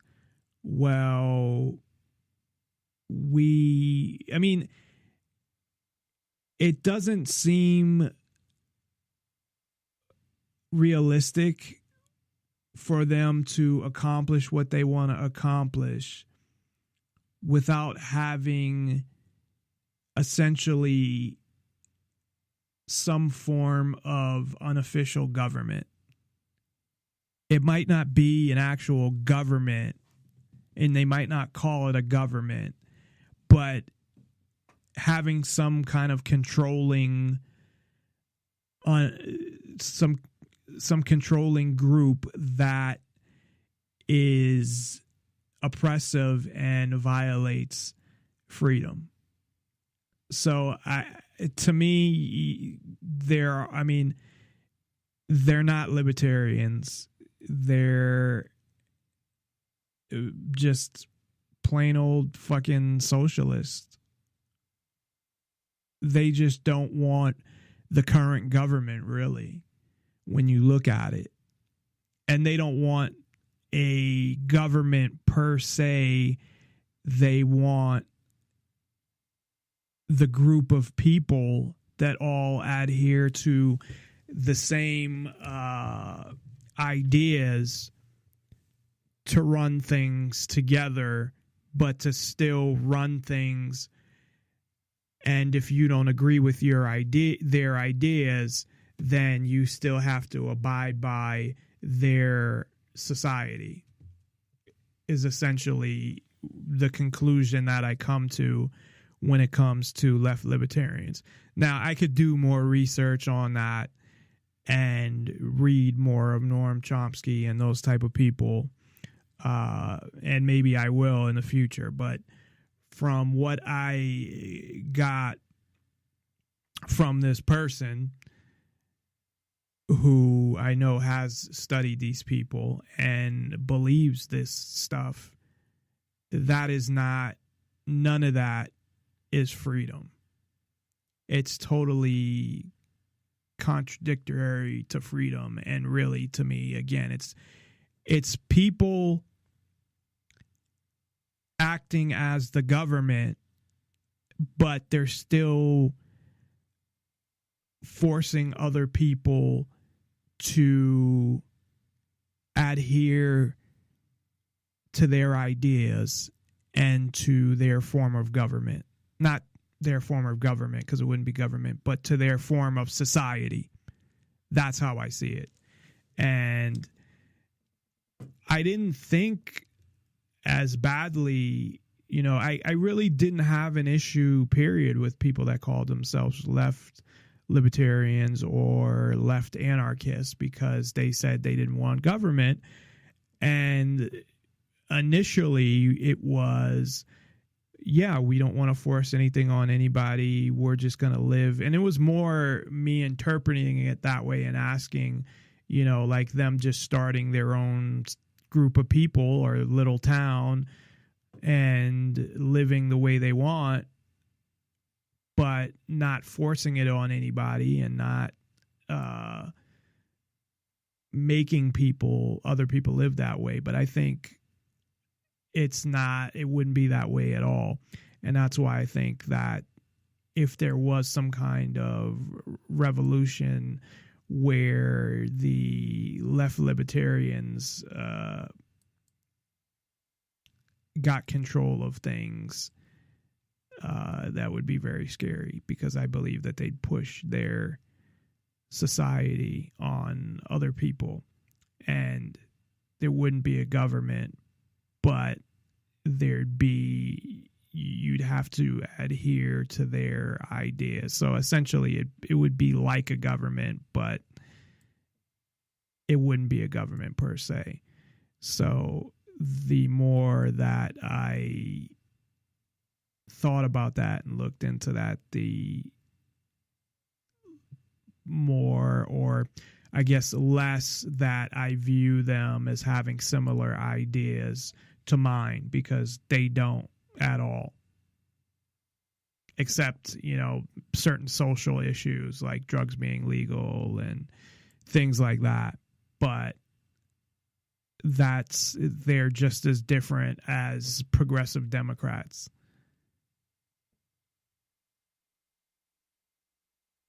And also the police. I guess that's where really I would agree with them on when it comes to the police. Although it seems like in their society, they might not have police, but again, they take the place of them in certain circumstances as well. So yeah, I don't see how really anarchy originally, from what I understand, I mean, it is a leftist idea, even though it means no rulers. And that's why, especially now, I stay away from the term anarchy for two reasons. One is because of the leftist side of it and the people interpreting it as a leftist ideology that want to get rid of government, but they want to install their socialist society.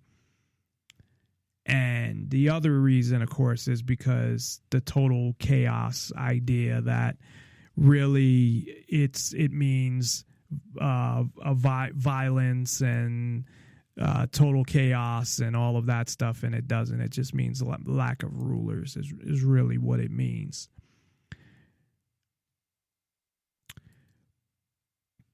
So from there, I want to briefly get to my, I guess, definition of libertarians. And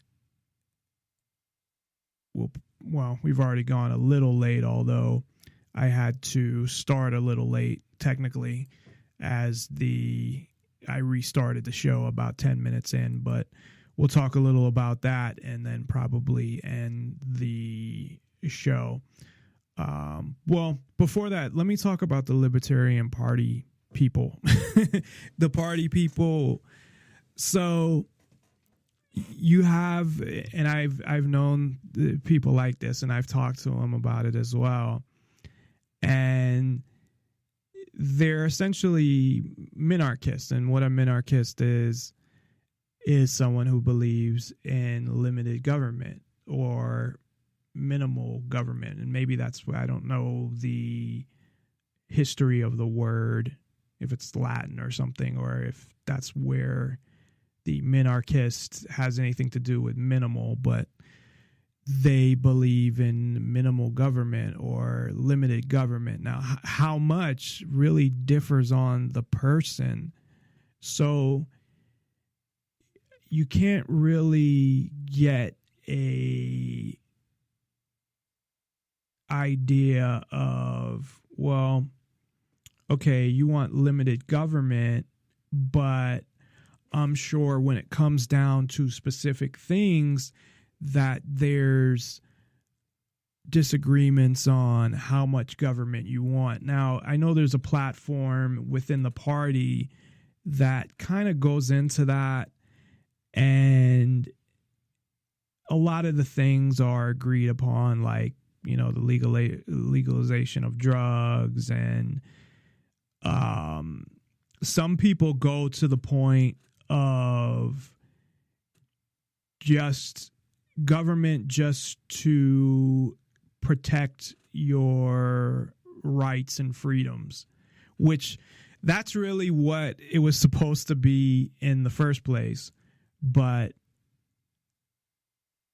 there are some people that I think want to take it further, even within the Libertarian Party. And of course, in the Libertarian Party, you have the people that are probably more conservative than libertarian, or are libertarian but have some conservative values as well.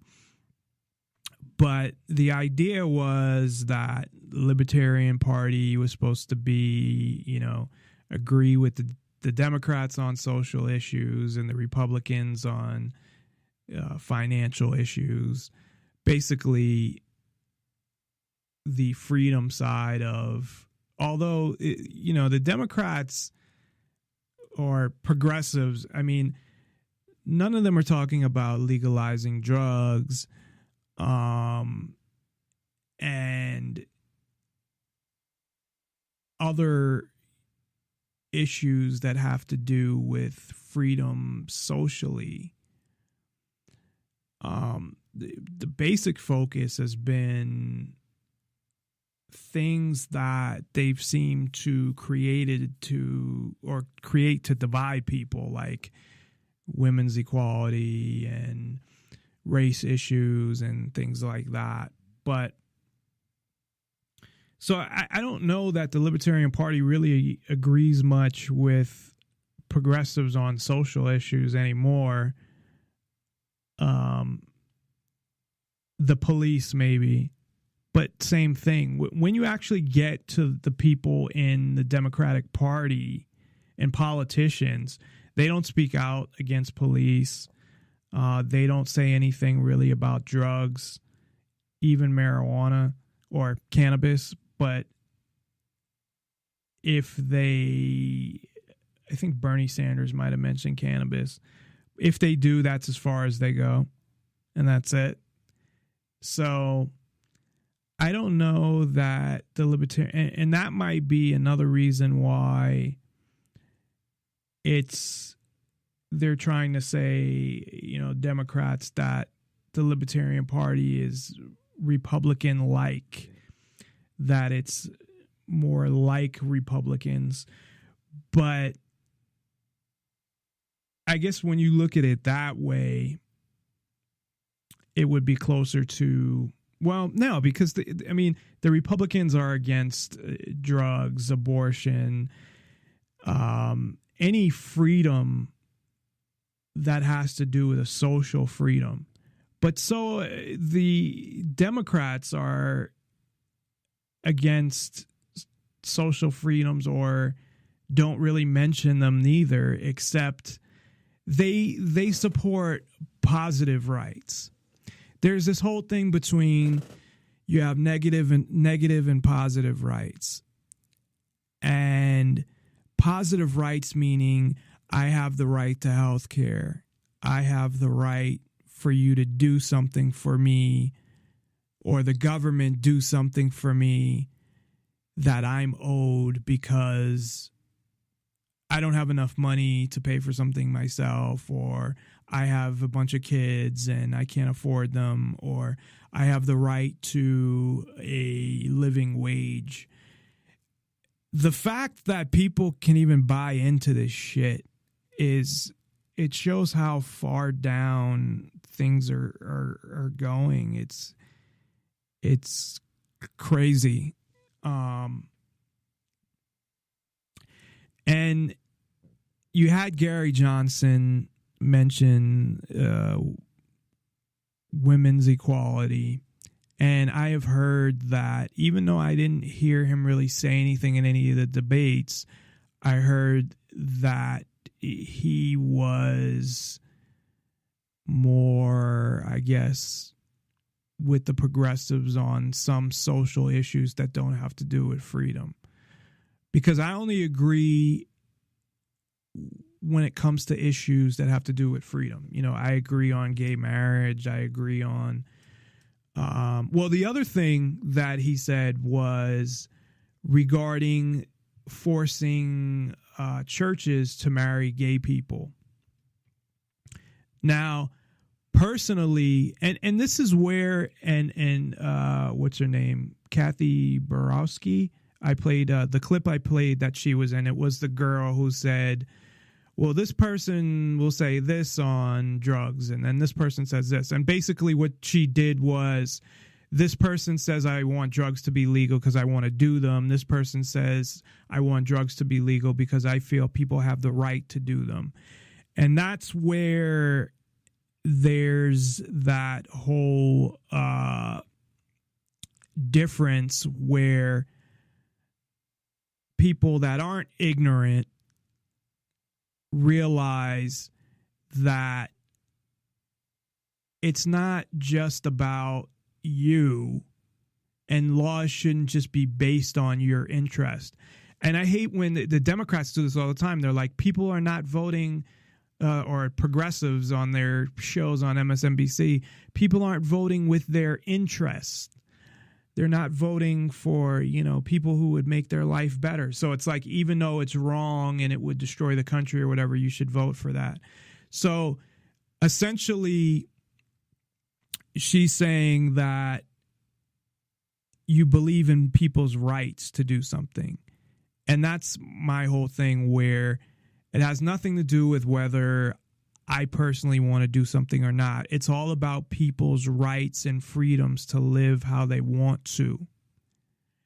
And, you know, come to think of it, there's really not much that the Democrats, or i.e. progressives, really support.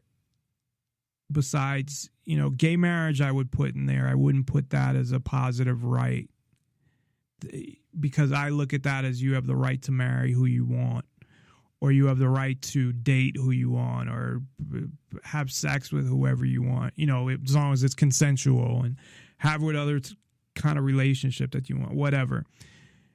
But most of the things that they look at as rights are positive rights. So what's been going on, along with all this indoctrination, they're indoctrinating people and getting them to believe that the definition, you know, speaking of freedom and liberty, I kind of didn't even go to this side of it because they really don't say much when it comes to libertarians. But when it comes to freedom and liberty, which obviously are two words that are important to the Libertarian Party, that what the progressives have done, and I think that's the best word for them, because liberals, you know, you have classical liberals, and that was more about, you know, negative rights when it came to social issues, being able to do what you want. So the word liberal, I don't think, is an accurate word to use about people that have those ideas. I think that progressive is. So I use progressive, plus they called that radio station progressive, Sirius Progressive or whatever. So when it comes to freedom and liberty, what they have done and rights is, with kids now, or millennials really, and they'll do the same with kids, is they're convincing people that they are entitled to things that they are not entitled to, that freedom and liberty is not about having the freedom to do what you want as long as it doesn't hurt anybody else, or to live your life how you want. They're turning it around and making people think that See, you have it on both sides. It's not just the Republicans distorting the definitions of freedom and liberty. It's the progressives as well and Democrats, where they're trying to make people think that they have the right, that a right is not what it is.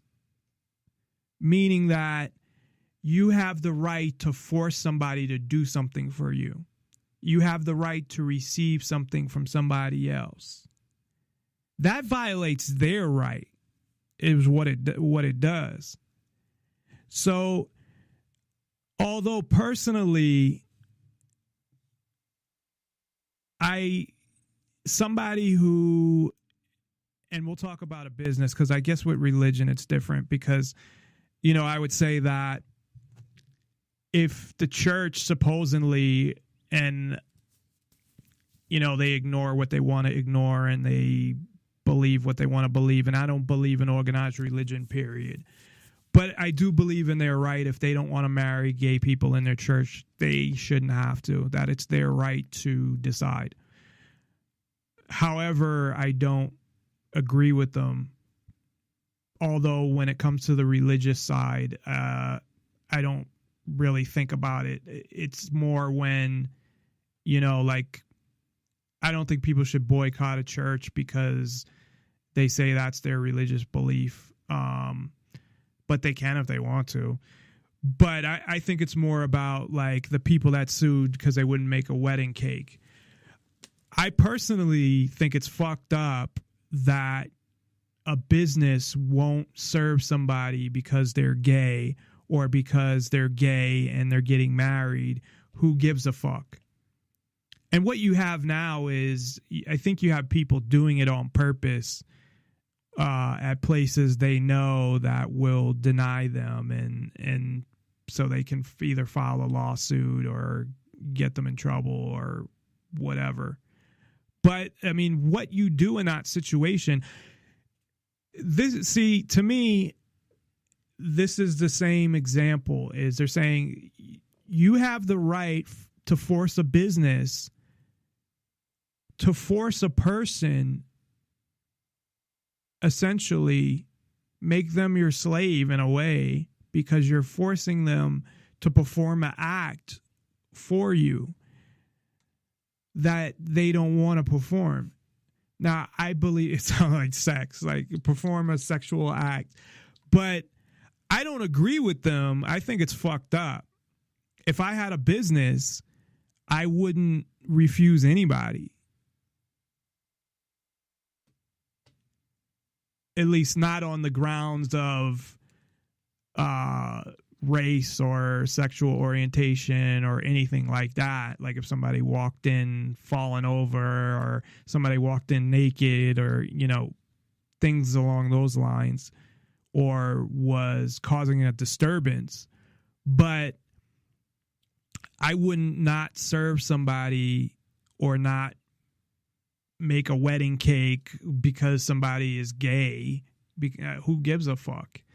I believe in people's freedoms to do whatever they want, whether I agree with it or not. But on the same side of that, you're saying, you being the other side, that it's okay to force somebody to do something that they don't want to do in their business. And I believe that government violates businesses' rights on a daily basis. And I'm talking about, these are small businesses too. These are not fucking big corporations. It's funny who's getting fucked with, because the people that are getting fucked with are the small businesses, not Walmart or the big corporations or any of these. So if a business doesn't want to make a cake for a gay wedding, I don't believe that they should have to make a cake for a gay wedding, or that they should have to do necessarily anything. Or what if somebody, you know, they use this example, make a cake with a SWAT sticker on it.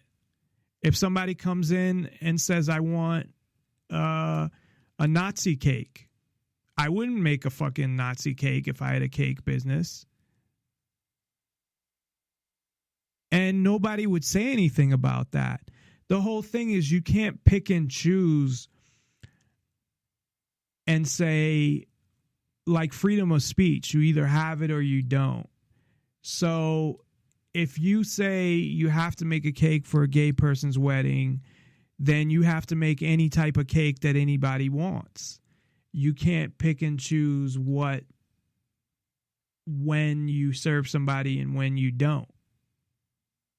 Although I'm sure it would be okay if they refuse somebody for that reason.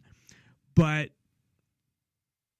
what people will do is automatically say, well, then you're anti-gay because if you believe in that law. And I would say I don't believe in the law right now because it's unfair where it targets one group.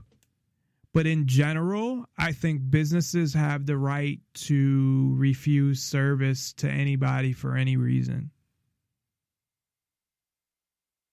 And for them to do that is pretty fucking stupid because you're going to lose money and people are going to know that you discriminate and they're not going to come to your business.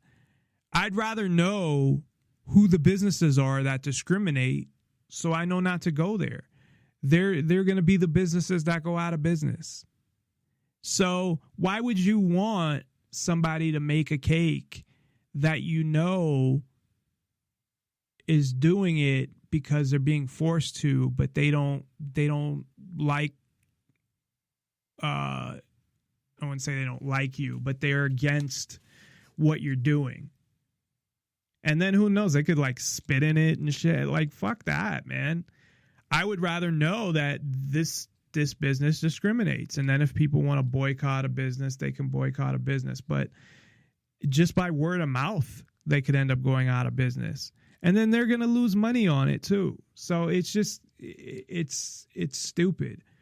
But it goes back to the point of the negative and positive rights, that progressives are trying to brainwash people into thinking that when you think of rights, that, and I've heard this said before, that, oh, I have the right not to get shot, so you don't have the right to have a gun because my right to live comes before your right to own a gun. And it's a ridiculous concept because, for one, just because I own a gun has nothing to do with the fact that that doesn't mean you'll get shot by my gun if you get shot, or that you'll get shot at all. But they're using this ridiculous logic to try to change things so they're able to go after guns, say in that example, or to make people quote unquote equal, or supposedly, or to make people do things that they don't want to do. But those are not rights. So they're totally trying to redefine what freedom and liberty and rights are. Now, the fucking conservatives and the Republicans never fucking knew what they were in the first place neither, because they say how they believe in freedom, but for certain things they don't. Oh, but not freedom of your own body to put what you want in your body, or not freedom to not be oppressed by the police, or not freedom for this, or not, only certain things, not freedom to remove something from your own body. So they're both pretty fucked up.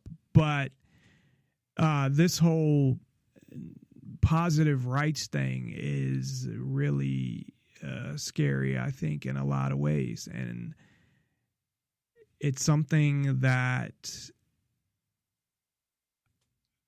I believe, well, I don't know if the left libertarians support it or not, but they did talk about a law in one of the states and about, forcing people to, in churches, actually forcing churches to marry people. And of course, Gary Johnson said, well, no, he doesn't support a law that protects the churches.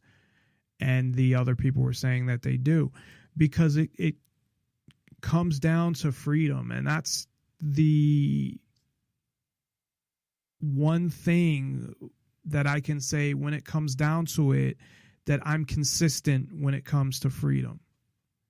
I mean, people can say whatever they want about me and my ideas and how I don't want there to be a government and what I believe in, but I'm consistent with the ideas of freedom. And we're kind of running out of time here because I got to go by at least 10 at the latest. So we got about 15 minutes. But when the real definition, how I see it, and based on the non-aggression principle as well, I think that's where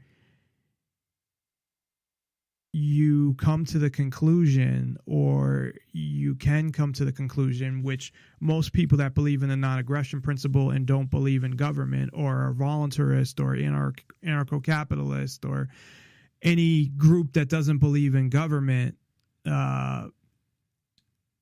usually comes to that same conclusion, that libertarianism is part of that. And that to be a true libertarian, that you can't have a government. I mean, there's a couple ways around it, as I mentioned in the beginning, and that would have to be where all government does is go after people that violate the non-aggression principle. That would really be the only way to be consistent. Because besides that, I don't know how you would be. And I know that they've essentially corrupted the whole definition of libertarianism, and that's the whole point of the show tonight. But that's where I finally got to the point where I don't use definitions anymore, period. So many definitions have been corrupted, whether it's freedom, liberty, even rights. Like I said, they're now with positive rights, where you have the right to health care. You have the right to a job that pays a living wage. Who the fuck came up with that? That just because you show up, you're entitled to a certain amount of money, even though anybody can do your job. The bottom line is, and I know it's a lot harder, and because of fucking, and this is why people totally distort things, because there is real truth to the corporations doing a lot of the things that they've done. However, what it comes back to is the government. But people have been convinced that it's not the government, it's not crony capitalism, it's just capitalism, and the only solution to that is socialism, more government. So, as far as definitions, when somebody asks me what I believe politically, I just tell them a few sentences, or tell them I don't believe in government, or I believe in true freedom and liberty. I mean, I do this the same thing at the beginning of each show, where I explain what the show is about. Not explain, but I give a couple sentences or a paragraph to introduce the show and tell people what I believe in. Now, I know it's easier for people to just say, I'm this or I'm that. But when that definition of that, you don't know how it's going to be interpreted, you can't really do that anymore. So, if you say you're a libertarian, you don't know how somebody's going to interpret that, or you say you're an anarchist, or you say you believe in freedom or rights. That's why I always say true freedom and liberty, and I even elaborate on that I mention that you should be able to do whatever you want as long as you don't interfere with anybody else's freedom. And I think that's also part of libertarianism. However, again, it's been so bastardized, the definition, that you can't really expect people to interpret it that way when you tell them that. So really, when you are born, and a lot of people will say you get these rights from God, or you get them from your creator, or another word for God, or from the universe, or whatever you want to call it. As a human being, you're born with rights, and none of those rights have to do with anything being owed to you as far as property or services. You're not owed services. I mean, I guess you could say your parents owe you to take care of you because they had you.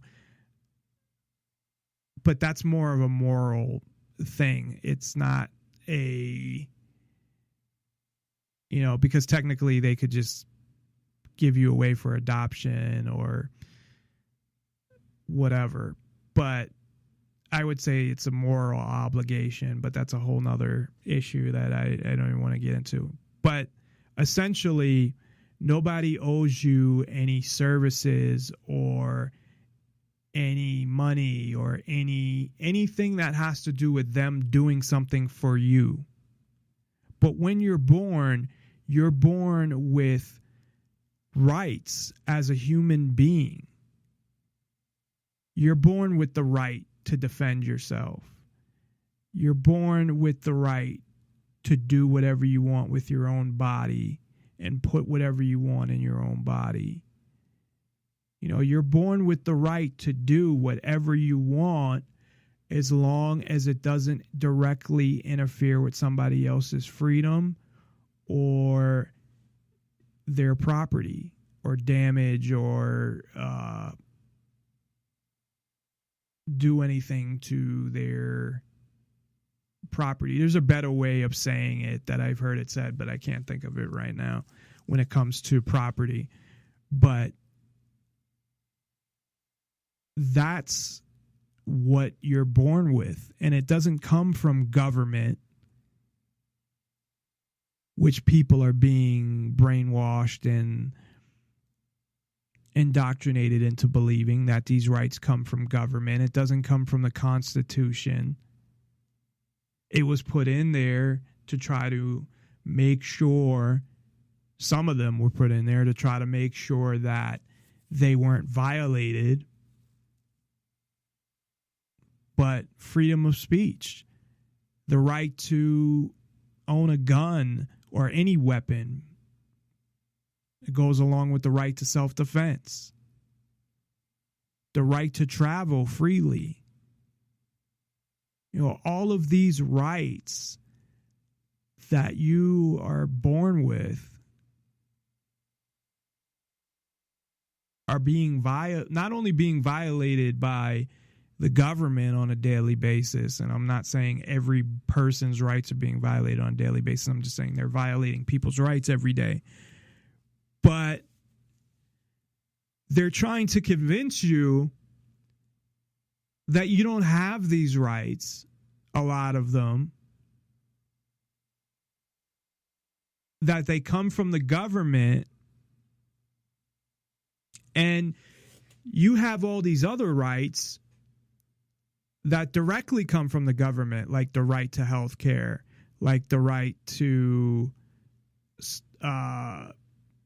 welfare, or the right to a living wage, or you're not born with a right to a living wage.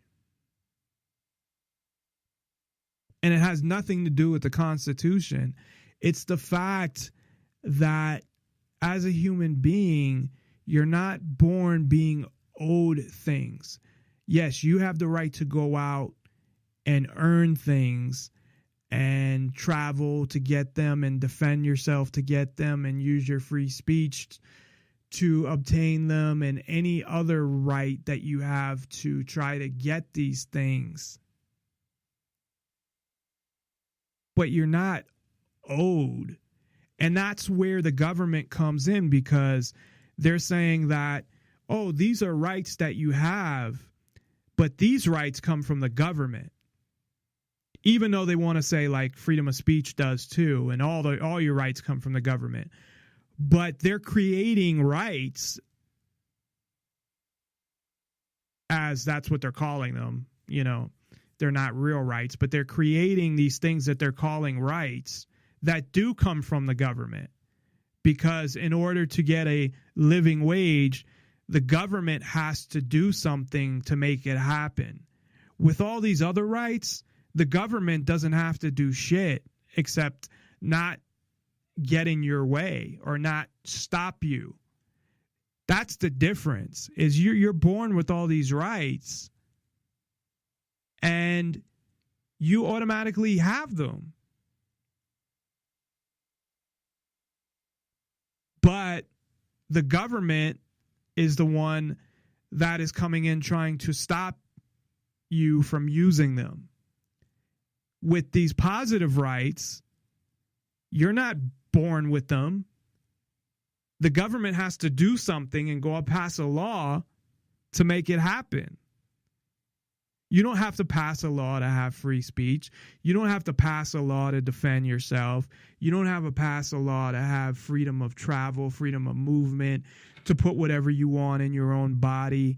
No one needs to help you with any of those things. The only thing they do is they try to stop them. They try to stop you from using your whatever you want to refer to them as, God-given rights or human rights. Those are the real human rights. Not being paid a certain amount of money is not a fucking human right. I'm sorry, it's not.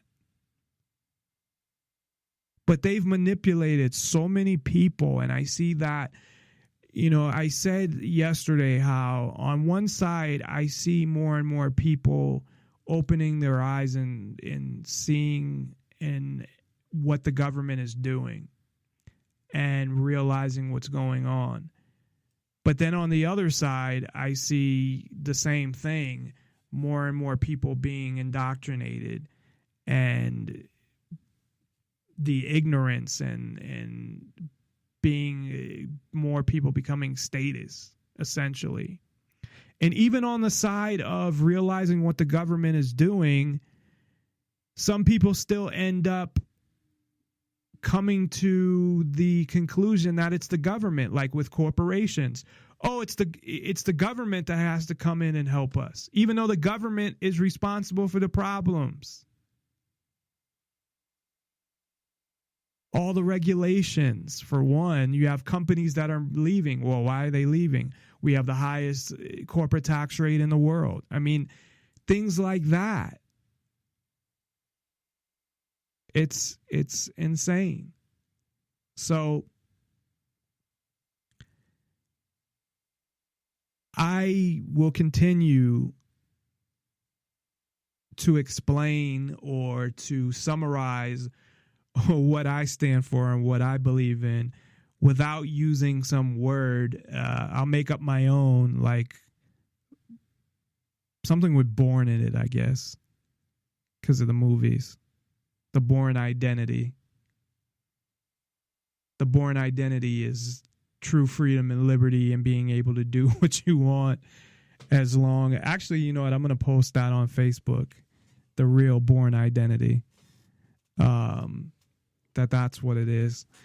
But that's all the time we have for tonight. I went over where I shouldn't have, and especially when I know when I'm doing the show myself, probably listening to me for 2 hours is bad enough. So Tonight it was almost 3 because of that, 10 minutes that I missed at the beginning. But thanks everybody for tuning in, and I hope you enjoyed the show, and I'll be back next week. I hope everybody has a good weekend, and thanks again for tuning in. Good night, everybody. Right, then the courts will figure it out. We don't get to take the enforcement, but at the end of the day, each and every member should go home safe. Sometimes the use of force is necessary. You need to comply with the police officer. The way the system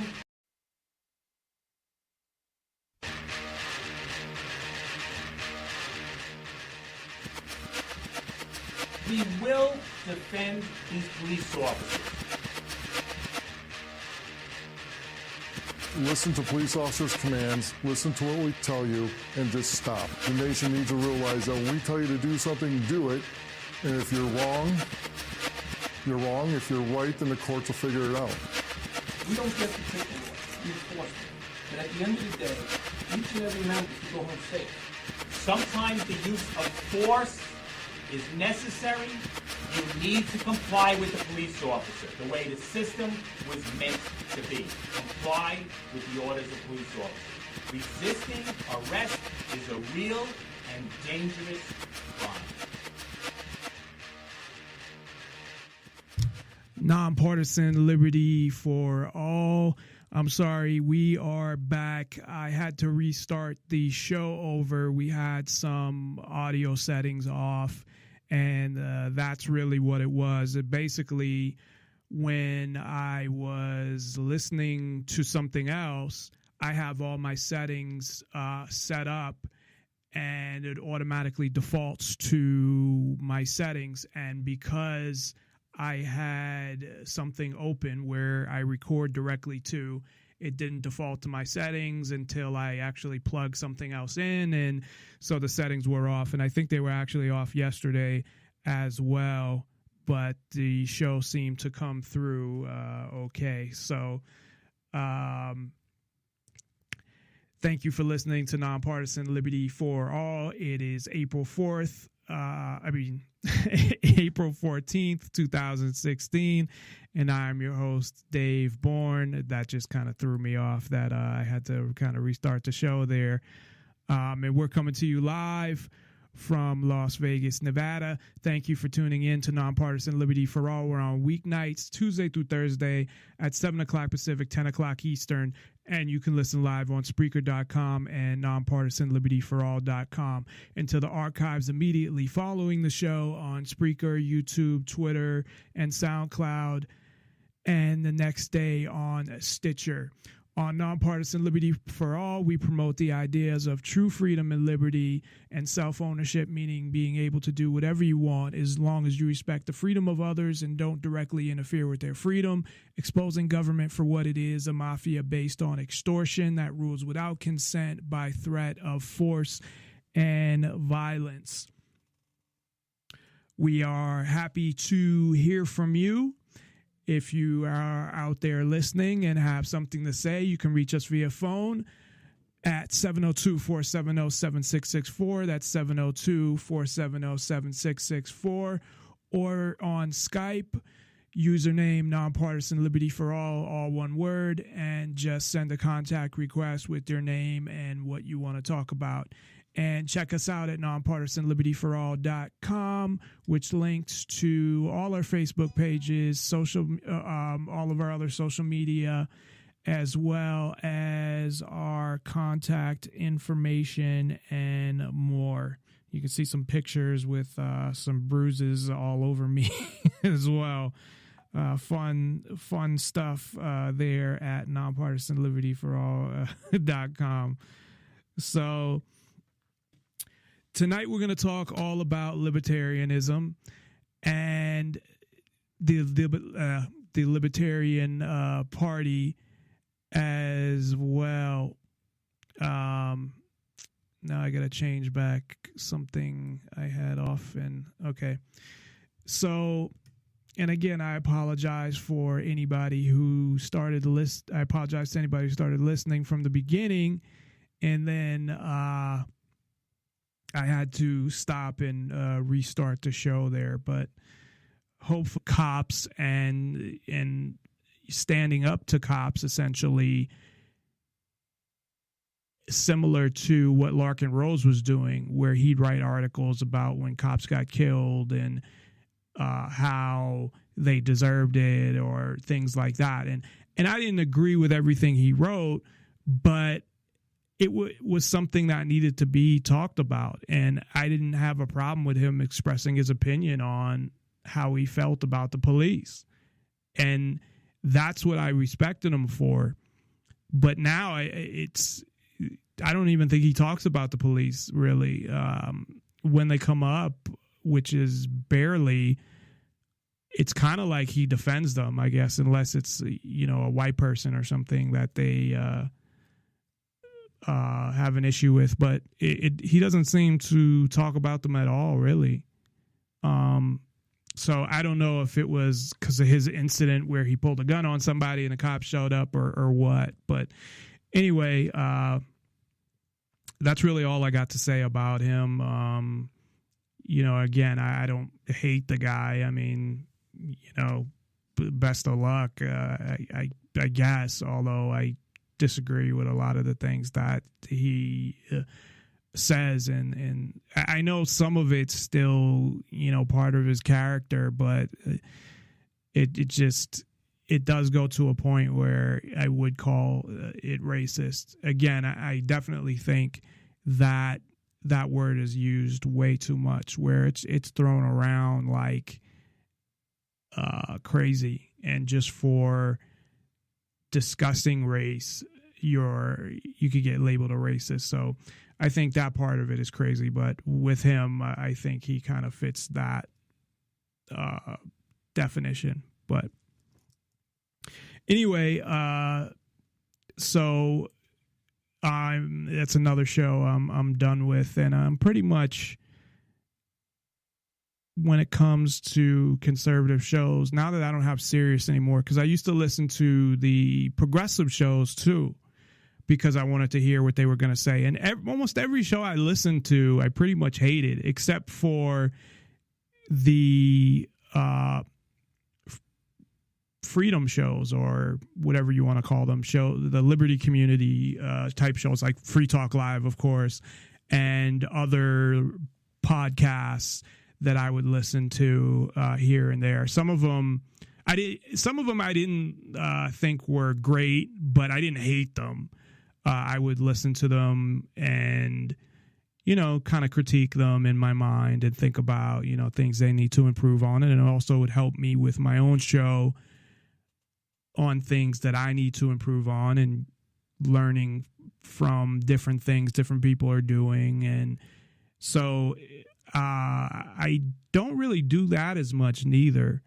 For the most part, I listen to like documentaries, which is something that it's kind of weird in a way. I'm trying to think of how to describe it, because while I'm working, which I talk about all the time, I'll always be listening to something, because my job is very independent, where I'm not talking to people very often while I'm working. I'm creating reports a lot of the time, and it's something that I'm doing, on my own, working on my computer. So if I didn't have something to listen to, I'd probably go nuts. No, not go nuts, but it would. I'm so used to it now too. If I went a day where I had nothing to listen to, I think it would be hard for me to get through the day, just because I'm so used to, while I'm working, I'm listening to something. So once in a while I listen to music, and I usually get that from YouTube. I have some stuff on my phone, but since I got a new phone, I haven't put all my music on there yet. But he was going to say, so I could talk about it on the air if certain things come up, or because I have talked about him and ignorant things that he's said before, and how he's a hypocrite. And he's a person who, one of the things that conservatives do, which relates to libertarianism, is throw the words freedom and liberty around, and of course don't really know the true definition of them. And Mark Levin, of course, is one of those guys who says he stands for freedom and liberty, who obviously does not. But I can't stand him anymore. And I mean, he talks about the same shit every day anyway. So really, what's the fucking difference if you hear him or not? So I'm done with him. And I was listening to, I don't like to bring him up, but I was listening to Chris Cantwell sometimes as well. Not because I'm a fan. Although when he first came on Free Talk Live, before he made this big change to his, whether you want to say his persona or an actual change that happened to him, I thought he was good on Free Talk Live originally, and I had him on my show, and I thought he was really good on my show as well. Of course, since then, he's totally changed, and, you know, a lot of people throw the word racist around. I don't believe would be throwing it around, calling him a racist. I mean, he's really out there at this point. So I would listen to him when he was on he came on while I was at work. So, you know, it would give me something to listen to, and I wanted to hear what he was going to say, because he'd say a lot of things that are just out there. Although what's fucked up about him is he starts out with something that he has a point, but it just kind of derails into craziness, I think. I mean, I don't hate him or anything, but I can't listen to him anymore. It got to the point where I can't stand the show anymore. So I just stopped listening. I think the last time, you know, I put it on for the end of the show, and it's just like I can't listen no more. It's just too out there and too irrational, and there's racist shit all the time, and there's just, you know, and it's kind of sad, because I think that, not that he's a great radio host or anything, but he has some legitimate points. I mean, I don't think he's stupid, and then they turn into, I don't know. So, and the reason I brought him up with Mark Levin is because basically, I mean, he still says that he's, speaking of libertarians, a libertarian and an anarcho-capitalist, but based on what he says, I mean, he's a conservative pretty much. I mean, he reminds me kind of a Mark Levin, although I wouldn't call Mark Levin racist, and it's not because, you know, to mention anything, there's a difference between bringing up a subject and talking about race and just being straight up racist. And he's gone into that territory. He really has. So, yeah, I don't support what he's doing. And, you know, that's what he wants to do. He has every right to, you know, to do that. And I don't hate him or anything. I defended him when it came down to when and this is what I actually liked him for a long time ago, is he would come out and talk about, I really didn't start getting into anything except the introduction. So that was good. But, we're going to talk about the Libertarian Party, as well as the definition of libertarianism, as it's become like similar to anarchy, where people think anarchy means total chaos and violence and that sort of thing. And libertarianism, now conservatives are calling themselves libertarians, and it's become a totally different definition than what it really is. And you have the Libertarian Party, of course, as well, and the presidential nomination, or the nomination for the Libertarian Party, the presidential nomination is coming up next month in Orlando, Florida, Memorial Day weekend. Last week, we had on one of the candidates, Darrell W. Perry, and he's running more to just get out the message of liberty and doesn't really expect to get elected, nor would he be able to, these are his words, take the oath to uphold the Constitution. So he's not really looking to get elected, although getting the nomination would be helpful and help him to spread the message. And we'll go into why also, because he's spreading a message that I don't believe anybody else is. So we'll talk all about that as well. So I want to start by getting into how I define a libertarian or libertarianism, and how I always thought it to be. Because one of the things that I think everyone that is familiar with libertarianism, or actually knows what it really is, not the conservatives that say they're libertarian leaning or they're sort of libertarians, or I had even heard there was a video on YouTube where they talked about one part of libertarianism was the Tea Party, which was started by, not that the Tea Party was started by them, but the whole libertarian aspect by Glenn Beck and Michelle Bachmann. And Michelle Bachmann is a nutcase, for one. Glenn Beck, I don't mind as much. I'm not a Glenn Beck fan, and I disagree with him on a lot of things. But I've said before that he seems to really be about doing something. Now, I don't agree with what he's trying to do, but he does seem like he actually cares. Now, whether that's just an act or part of his radio personality or not, I don't know, because it could be all about that. So I don't know, but he does come off like he cares, and he's somebody I can actually stand to listen to. He's on in the mornings, and sometimes on my way to work, I'll listen to him. He's one of the few that I don't listen to him because I hate him.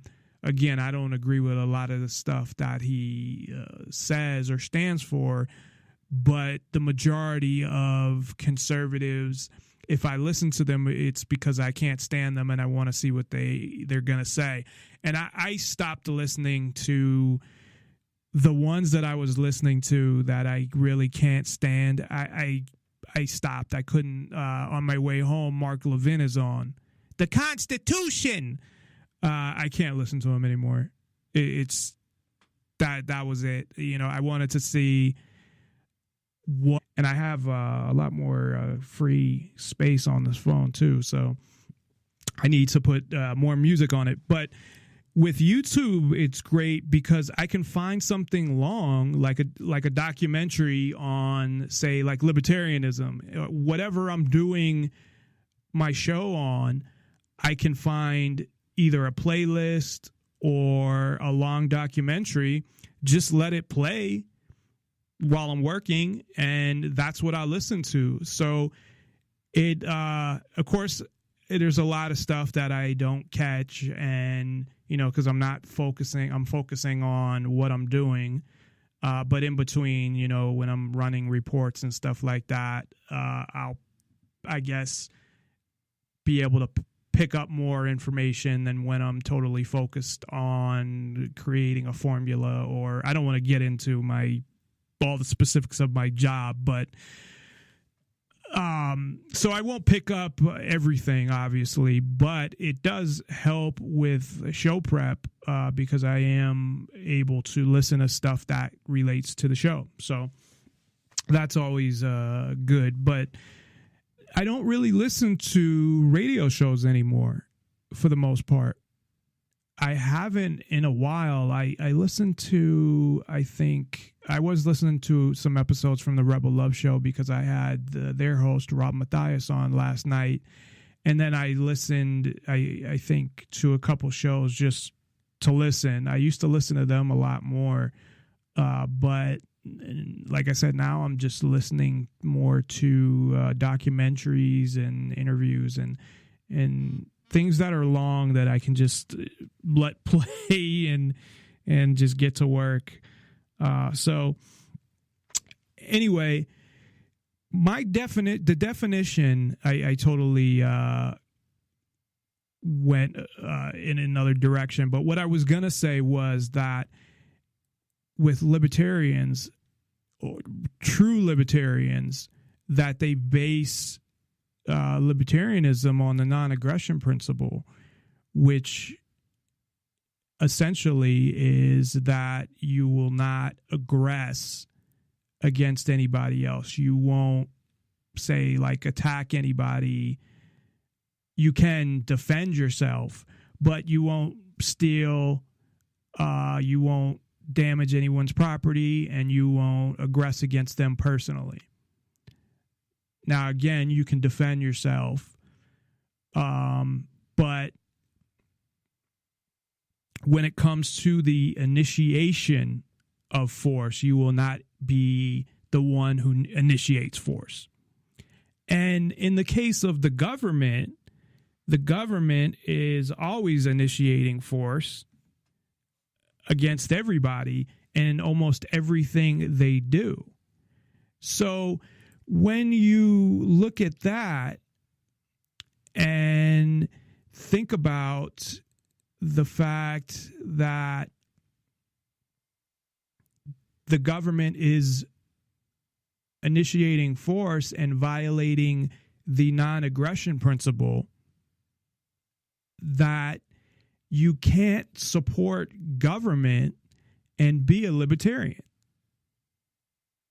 because you're supporting an organization that is initiating force. And to join a organization that initiates force, then you're part of the initiators, I guess. So I don't know. I mean, it's an interesting question to ask. Does anyone who is part of government, who works for government, are they considered